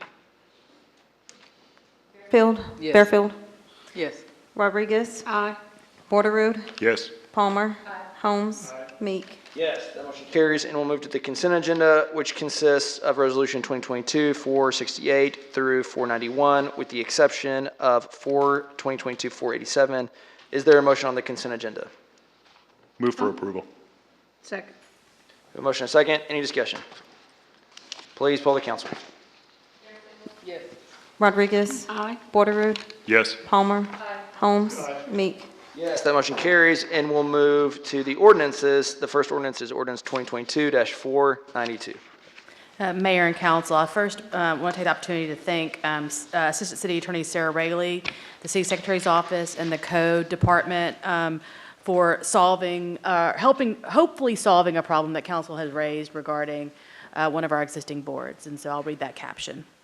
This is an ordinance repealing ordinance number 1991-37 and amending Division 2 Building Standards Commission of Article 5 Minimum Building Standards Code of Chapter 6 Buildings and Buildings Regulations of the Code of Ordinances of the City of Waco, Texas, pertaining to the Building Standards Commission membership, appointment, and other matters related thereto, providing a severability clause, providing a savings clause, repealing all ordinances or parts of ordinances in conflict therewith, providing for inclusion in the code, providing for an effective date, and finding and determining that the meeting at which this ordinance is passed is open to the public as required by law. This ordinance comes to council on first reading. Is there a motion? So moved. Any discussion? Please pull the council. Fairfield. Yes. Rodriguez. Aye. Borderood. Yes. Palmer. Aye. Holmes.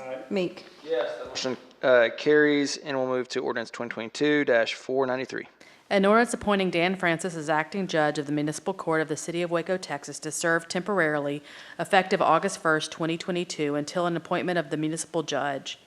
Determining the pay of the acting municipal judge, appointing a qualified person to serve for the acting judge during temporary absences, repealing all ordinances or parts of ordinances in conflict herewith, providing a savings clause, providing a severability clause, providing for an effective date, and finding and determining the meeting at which this ordinance is passed is open to the public as required by law.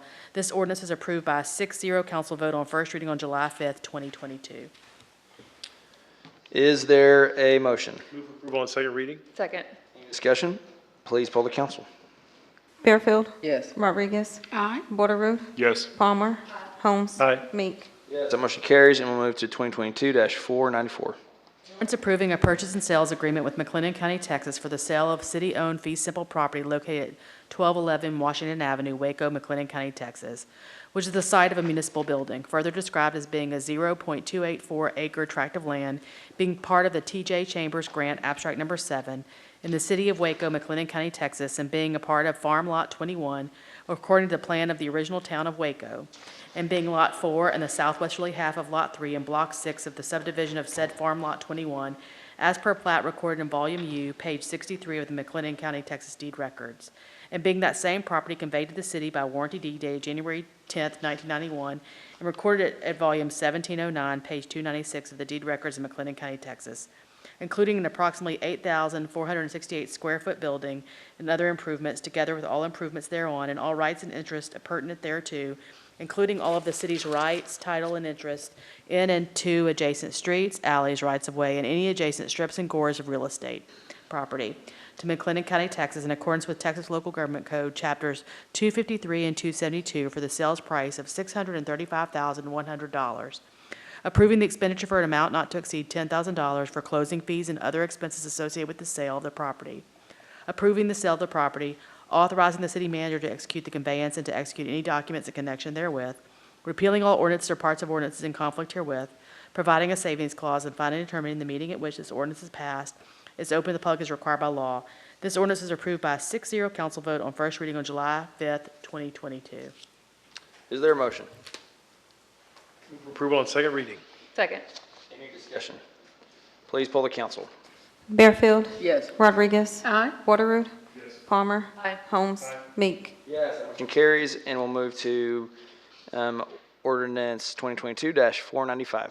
An ordinance approving a purchase and sales agreement with McLennan County, Texas for the sale of city-owned fee simple property located at 415 Columbus Avenue, Waco, McLennan County, Texas, which is the site of a municipal building, further described as a 1.423-acre tract of land, described as Block A, Lot 1 of the Waco Transit Addition to the city of Waco, McLennan County, Texas, including an approximately 11,676 square foot building, together with all improvements thereon and all rights and interests appurtenant thereto, including all of the city's rights, title, and interest in and to adjacent to streets, alleys, rights-of-way, and any adjacent strips and gores of real estate to McLennan County, Texas, in accordance with Texas Local Government Code, Chapters 253 and 272, for the sales price of $371,915, approving the expenditure of an amount not to exceed $8,000 for closing fees and other expenses associated with the sale of the property.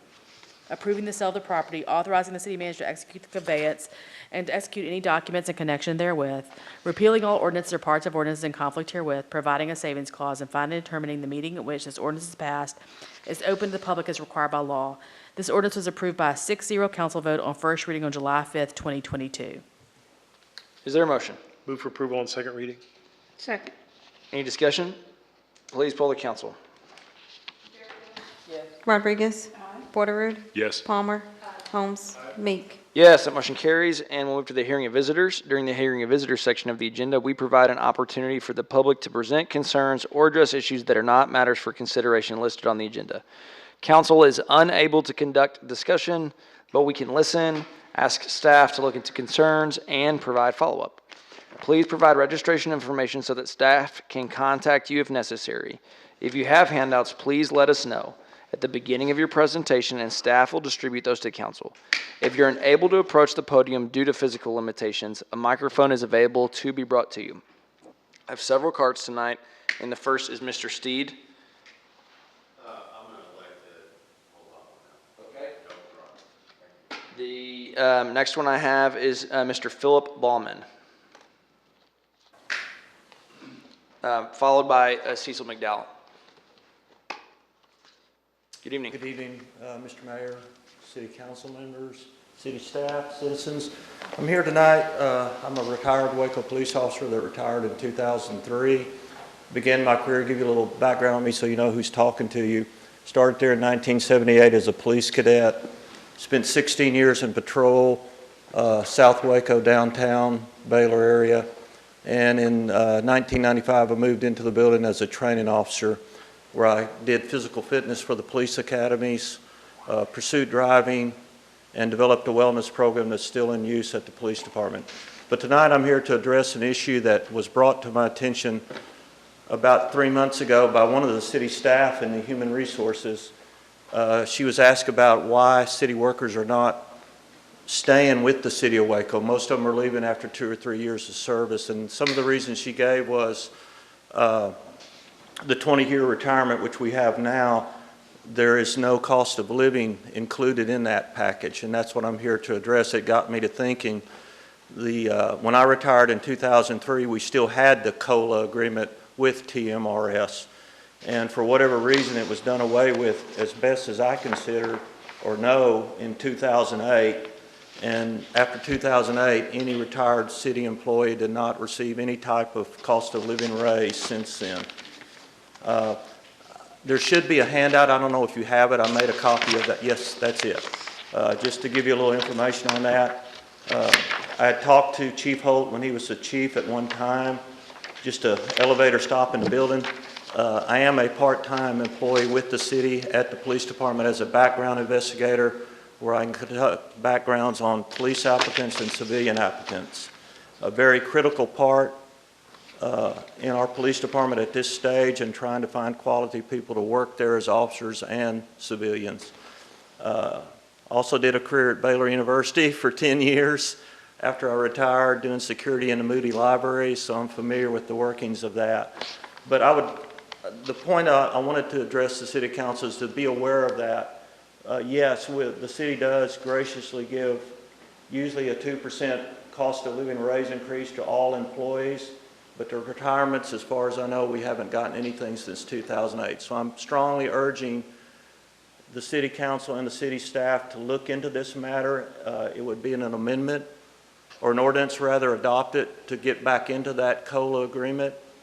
I know that things don't move as rapidly as we would like, but at least get our foot in the door to reestablishing that ordinance and having it adopted to take care of our retired people that have served the city very well and have dedicated most of their lives to working for the city. And like everything else, we see Social Security giving cost of living raises.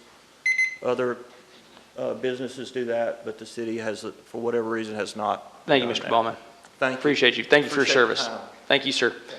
Next, we have Mr. McDowell, followed by Ephraim Herring. Good evening. Hello to the council, the mayor, my council person, each and every one. I come to give you just a few words. I haven't been up here in a while. And in the last, I remember 10 years ago, they was working on the trail. Commissioner Lester Gibson started way down on the end working on the trail that goes from Lakeshore Drive all the way downtown. Now, what happened, I don't know if they froze up or anything. But right on Waco Drive and Dallas Street, all that's supposed to have been a bike trail, a horse trail, or whatever trail, as nothing happened. The railroad gave the city of Waco this land, from what I understand. And now we're not doing nothing with it. We don't even keep the grass cut. We don't do anything. Now, in your budget, when your budget comes up, I'd like for you to be able to put enough money to get this going and to name this park, this trail, Lester Gibson's Trail. I'd like to be part of that. Hello? But think about it. Right on Waco Drive, you got over thousands of cars drive through there all day long. Don't see nothing. But I'm asking right now, before I pass away, that we name this trail Lester Gibson Trail. It's there. I keep talking to you, buzz, I go off.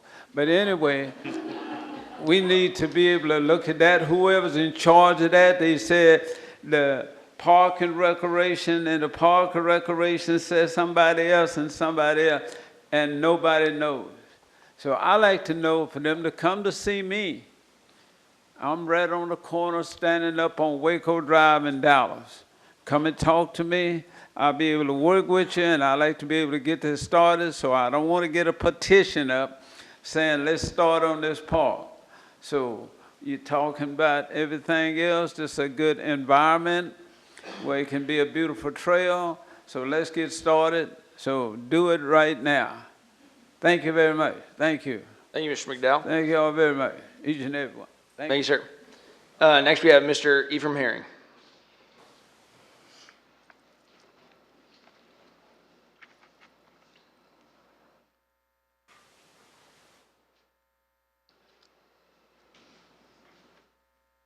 My name is Ephraim Herring. I live at 1044 Chestnut Street. I came to you earlier about this, and I'm coming again. You redlined it, most of the property around the YMCA at Elm Street. And I talked to Parks and Recreation, and they said you'd be able to use the YMCA fields outside. That was before the summer started. Summer's here. The fields look nice. I gotta give it to them, look nice, but nobody's using them. When you had the event for these kids to come out and they're making plans for their future, it was done on one day. The problem you got in East Waco is more than one day. Right now, what got me in here was the other day I was walking down, I walk all the time, walking down near Waco Drive, and this kid cleaned up a vacant lot. He was playing football, because he was planning on going to Waco High to improve Waco High team. He was running on a vacant lot. And I told him, hey, go to the YMCA, because I know they told me they should be open for the field outside. So I called. He told me they told him no, they couldn't use it. So I called. They're not using the field outside. Field looks nice and clean, grass is good, but he's not using the field. And as I watch him throw the ball back and forth, he ended up in the street in Waco. So my question is, the city of Waco bought Doris Miller YMCA, but yet we have not done anything to it so the people around it can use it. We got over 60 new houses built in that area. Gas went up 52%. So you gave $3 million to the YMCA for a loan on the other side of town. But I still have seen no improvements on the YMCA on the east side of town that y'all redlining. So I don't understand. The people on the red line side of town make less than $30,000 a year. The people on the west side of town make over $30,000 a year. But my taxes done went up, matching the people on the west side of town. Because I went to the tax appeals office this month. Wasn't too happy with it, but I went. So my question is, are we utilizing properly and fairly city property for all your residents? Because right now, on District 1 side, on East Waco, we're not. We got kids in danger playing street basketball because they can't go to YMCA or play one outside. So I'm asking you, are we being fair to everybody? Well, I'm saying that right now, we're not. Y'all have a blessed day, and I'll be back. Thank you, sir. Next up, we have Samantha Brady. Brady? Yes. And on deck, we have Dr. Emma Church.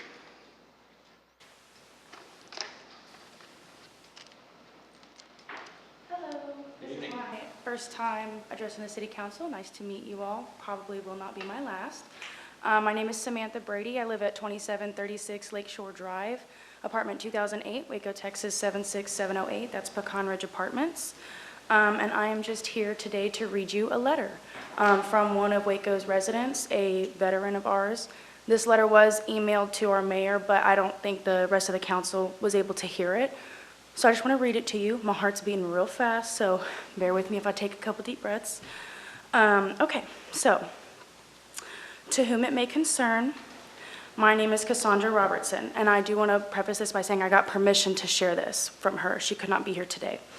I am a local citizen, and I am a 100% disabled veteran. I was a combat medic in the United States Army for 7 years. I spent 9 months of that time in Afghanistan working in an aid station. During this time, I had the unique opportunity to experience firsthand what it looks like to live in a society where women have no rights. I've witnessed with my own eyes the devastating effects that abortion and contraceptive bans have not only on women and children, but entire communities. I will share with you the story of just one Afghan family, the one that haunts me still to this day. I pray that you can understand why it is crucial to take action now before it is too late. I was approached by a member of a special unit and presented with an opportunity to accompany her on a mission to trade medical care and supplies to a local Afghan family that was willing to give us information on the Taliban. The husband had requested inhalers and steroids for his mother. She had end-stage COPD that was slowly suffocating her to death. He additionally requested a medical screening for 3 out of his 7 children. I was told they might be autistic. When we arrived at the meeting point, the family entered. The wife did not speak or make eye contact with anyone. She looked only at her husband and her baby she was holding. The husband was carrying 2 small dog kennels, concealing his other 2 children. As he opened the kennels to take his children out, I turned my back and began to open my aid bag. This conveniently hid the tears in my eyes and gave me an opportunity to compose myself. If he saw pity on my face, he would feel disrespected, and in this area of Afghanistan, a woman can be put to death on spot for disrespecting a man, and I was no exception. When I turned around to examine the children, it was quite apparent that they both had several physical deformities, including brain deformities. One had learned how to scoot around, but lacked the mental ability to keep himself safe and was kept in the larger kennel at home throughout the day and night. The second child had no mobility and was completely dependent on the mother. The child was emaciated and close to death as he was unable to eat on his own. The baby was also severely deformed and would likely not survive. They are likely dead. I will wrap this up. I don't want to take too much. Basically, I'm here to ask that you reconsider decriminalizing the ban on abortion that our Supreme Court did on June 24th, conveniently 6 days before my 24th birthday.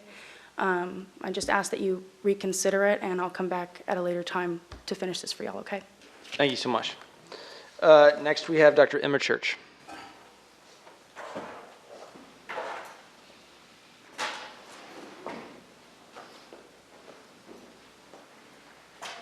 Hello there, council members and Waco community members. I just want to preface this that I will be bringing up sexual assault and domestic violence in my speaking today, so as a trigger warning for those of you that might need that. My name is Dr. Emma Church. I'm a clinical psychologist, multicultural therapist, and certified clinical trauma professional who's been practicing in the Waco community for the last 13 years. In fact, my entire professional career has been spent serving residents of our community.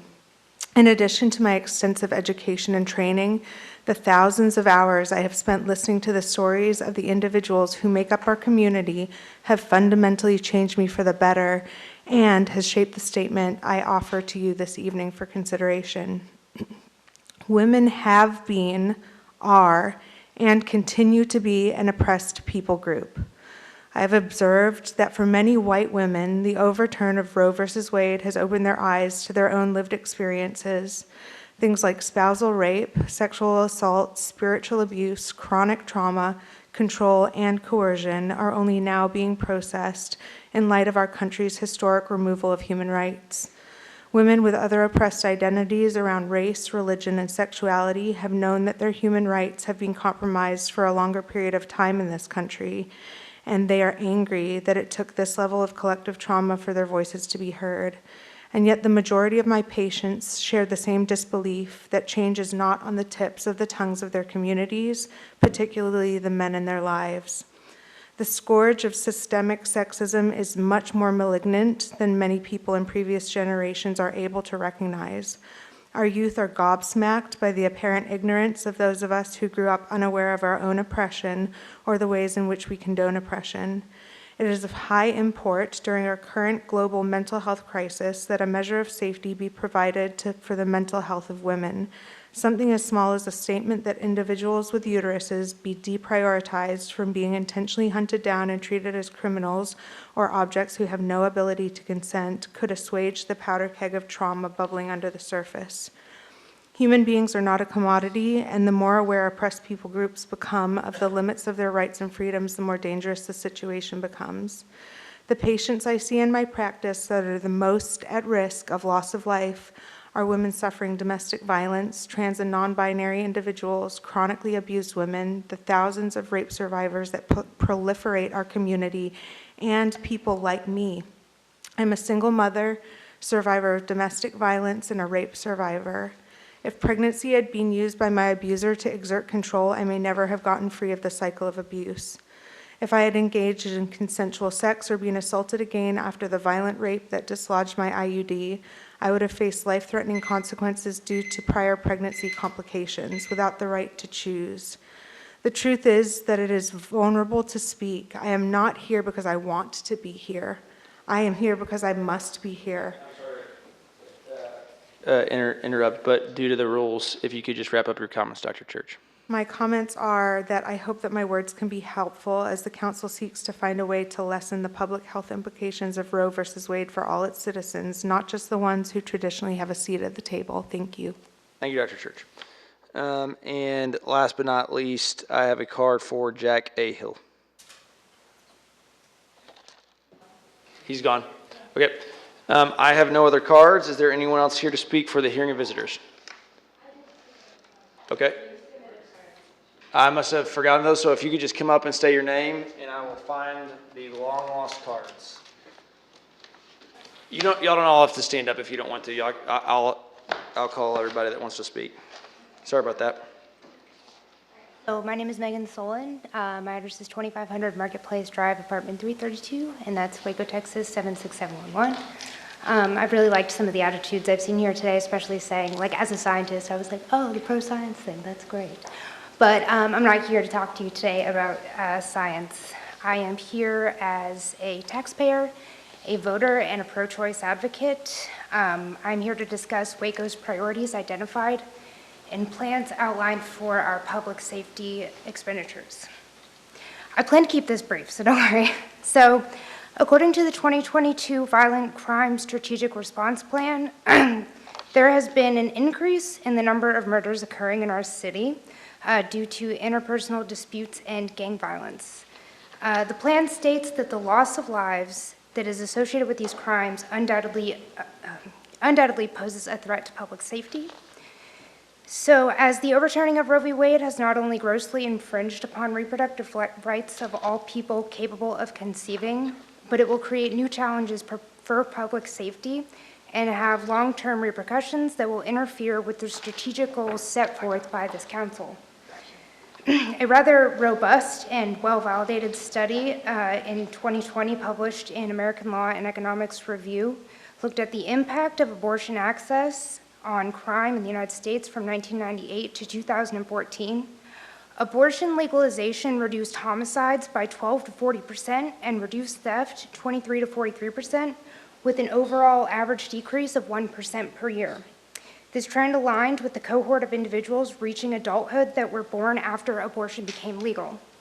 And this can be explained by studies that have found that unwanted children are at an elevated risk for less favorable life outcomes on multiple dimensions, including criminal involvement. So what does this mean now that abortion is illegal? Although we cannot definitively predict future outcomes, the theory underlying an abortion crime link is straightforward. There is an inversely proportional relationship between access to abortion and criminal activity, and the changes are expected to occur incrementally and increase over time. It is clear that restraining access to abortion without reducing unwanted pregnancies has an immense social cost that will necessitate allocating more taxpayer funds towards dealing with the consequences of violent crimes that will inevitably result in future decades. With the police resources in Waco already being stretched thin by the incidence of crime in the city as it stands, it is crucial that this council understands that the recent Supreme Court decision will further strain these resources. With Texas legislator prohibiting abortion, enforcement of this law will call upon municipal police to perform investigation related to abortion crimes. The City of Waco's police department mission is to be good stewards of the public's trust and resources. Therefore, we are asking for a policy to deprioritize these cases and that taxpayer dollars not be used frivolously for programs or efforts to criminalize women or individuals who seek an abortion. Thank you for your time. Thank you. And next we have April Lehman. I found the cards. I'm sorry I lost 3, but I have them in the fold now. We'll forgive you. Good evening, council members. My name is April Lehman. I live at 2216 North 52nd Street. I am in District 5. I've been a Waco resident for nearly 20 years, and I'm a mom to a Waco ISD middle schooler. I've never spoken publicly about my unplanned pregnancy, but desperate times make this a conversation too important to stay silent. I have personally journeyed the long, hard road of single motherhood. I've navigated divorce and blended families, and I've lived well below the poverty line, all while trying to raise a child in a community where she can thrive. My daughter is now nearly 13 years old, and my circumstances are much different now than they were when she was born. Now that I'm on the other side of those really challenging days, I can say with full certainty that I was one of the lucky ones. I was able to carry my baby to term without life-threatening complications. I was able to lean on my parents' health insurance when I was unemployed and a recent college graduate. I did not ever experience homelessness because there was always a friend willing to open up their home to me. Due to my own privilege, the odds were always stacked in my favor. But my story is the exception, not the rule. People come to pregnancy in so many different ways, facing circumstances beyond our own personal understanding. It is therefore my firm belief that each person, along with their trained healthcare provider, should have the freedom to make choices about their own physical well-being without the interference of law enforcement or politicians. All I ask today is that we join together in doing what's right for all Wacoans, that we listen to healthcare providers, we listen to and believe women, that we trust each other to make the best decisions for ourselves and our families. With all that in mind, I ask that this council please pass a resolution that deprioritizes the criminalization of abortion, or at a minimum, to do so in practice. It is the very least we can do to protect the women of this community. Thank you for your time. Thank you. And next we have Cheryl Foster.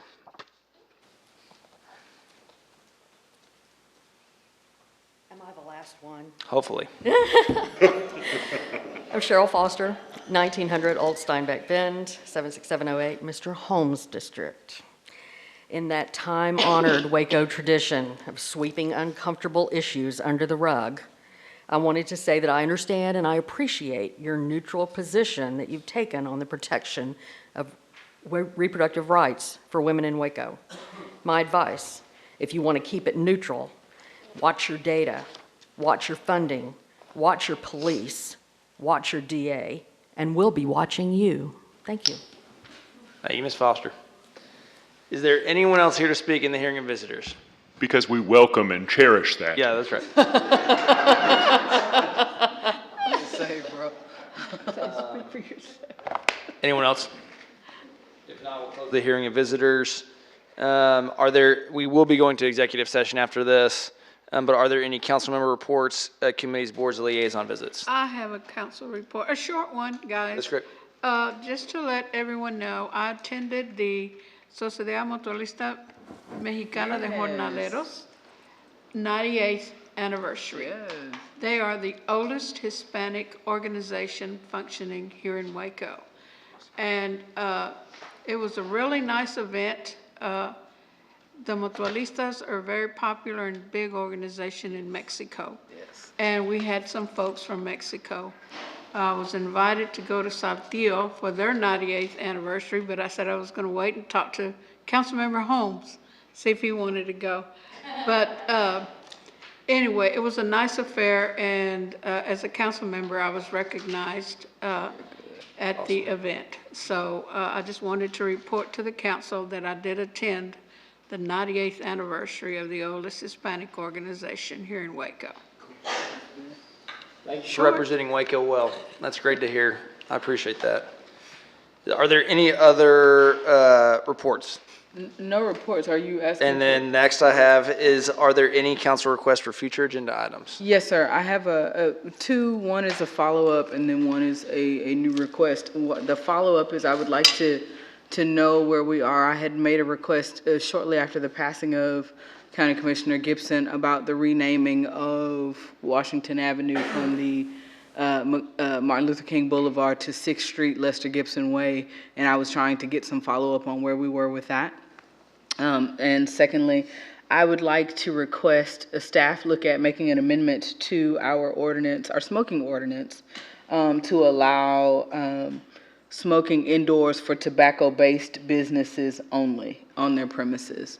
So I know that currently what we have doesn't allow any smoking internally, but I would like to look into what it would take to amend the ordinance to allow tobacco-based businesses only to have smoking indoors. Mayor, my request for a future agenda item would be for a resolution to be added to the agenda that would mirror the GRACE Act that was passed in Austin and similarly in Denton that seeks to deprioritize the criminalization of abortion. I recognize this is breaking with precedent. However, as one of the only people of childbearing age with a uterus on this stage and deeply heartbroken, by the impact of the repealing of Roe v. Wade and the way that disproportionately impacts low-income communities and communities of color and queer people, so many of whom are my residents, I would like to ask that that be added to a future agenda. All right. Any other future agenda item requests? We will now, we do have to extend the meeting, so we'll need to, I'll ask for a motion to extend the meeting to a time certain because I'm afraid in executive session we'll bump up on our 8:30 time, finish time. And so, Jennifer, any further direction on that? No, I mean, I think, I'm hoping that an emotion to extend to 9 o'clock should do it.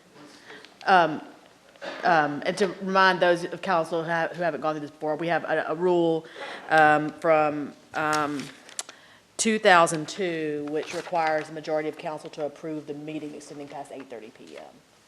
And so I think the mayor's asking for a motion to extend it to whatever time y'all so choose. Motion to extend the meeting till 9 p.m. Second. Please poll the council. Bearfield. Yes. Rodriguez. Palmer. Borderoad. Holmes. Aye. Meek. Yes, that motion carries. And we will now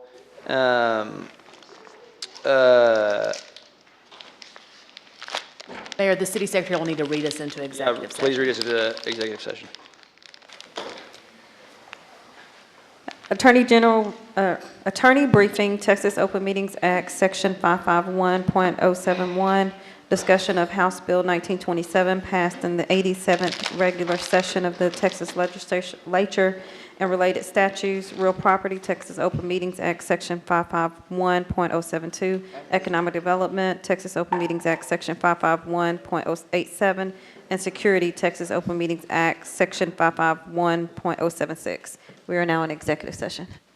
We will adjourn at 8:52 PM.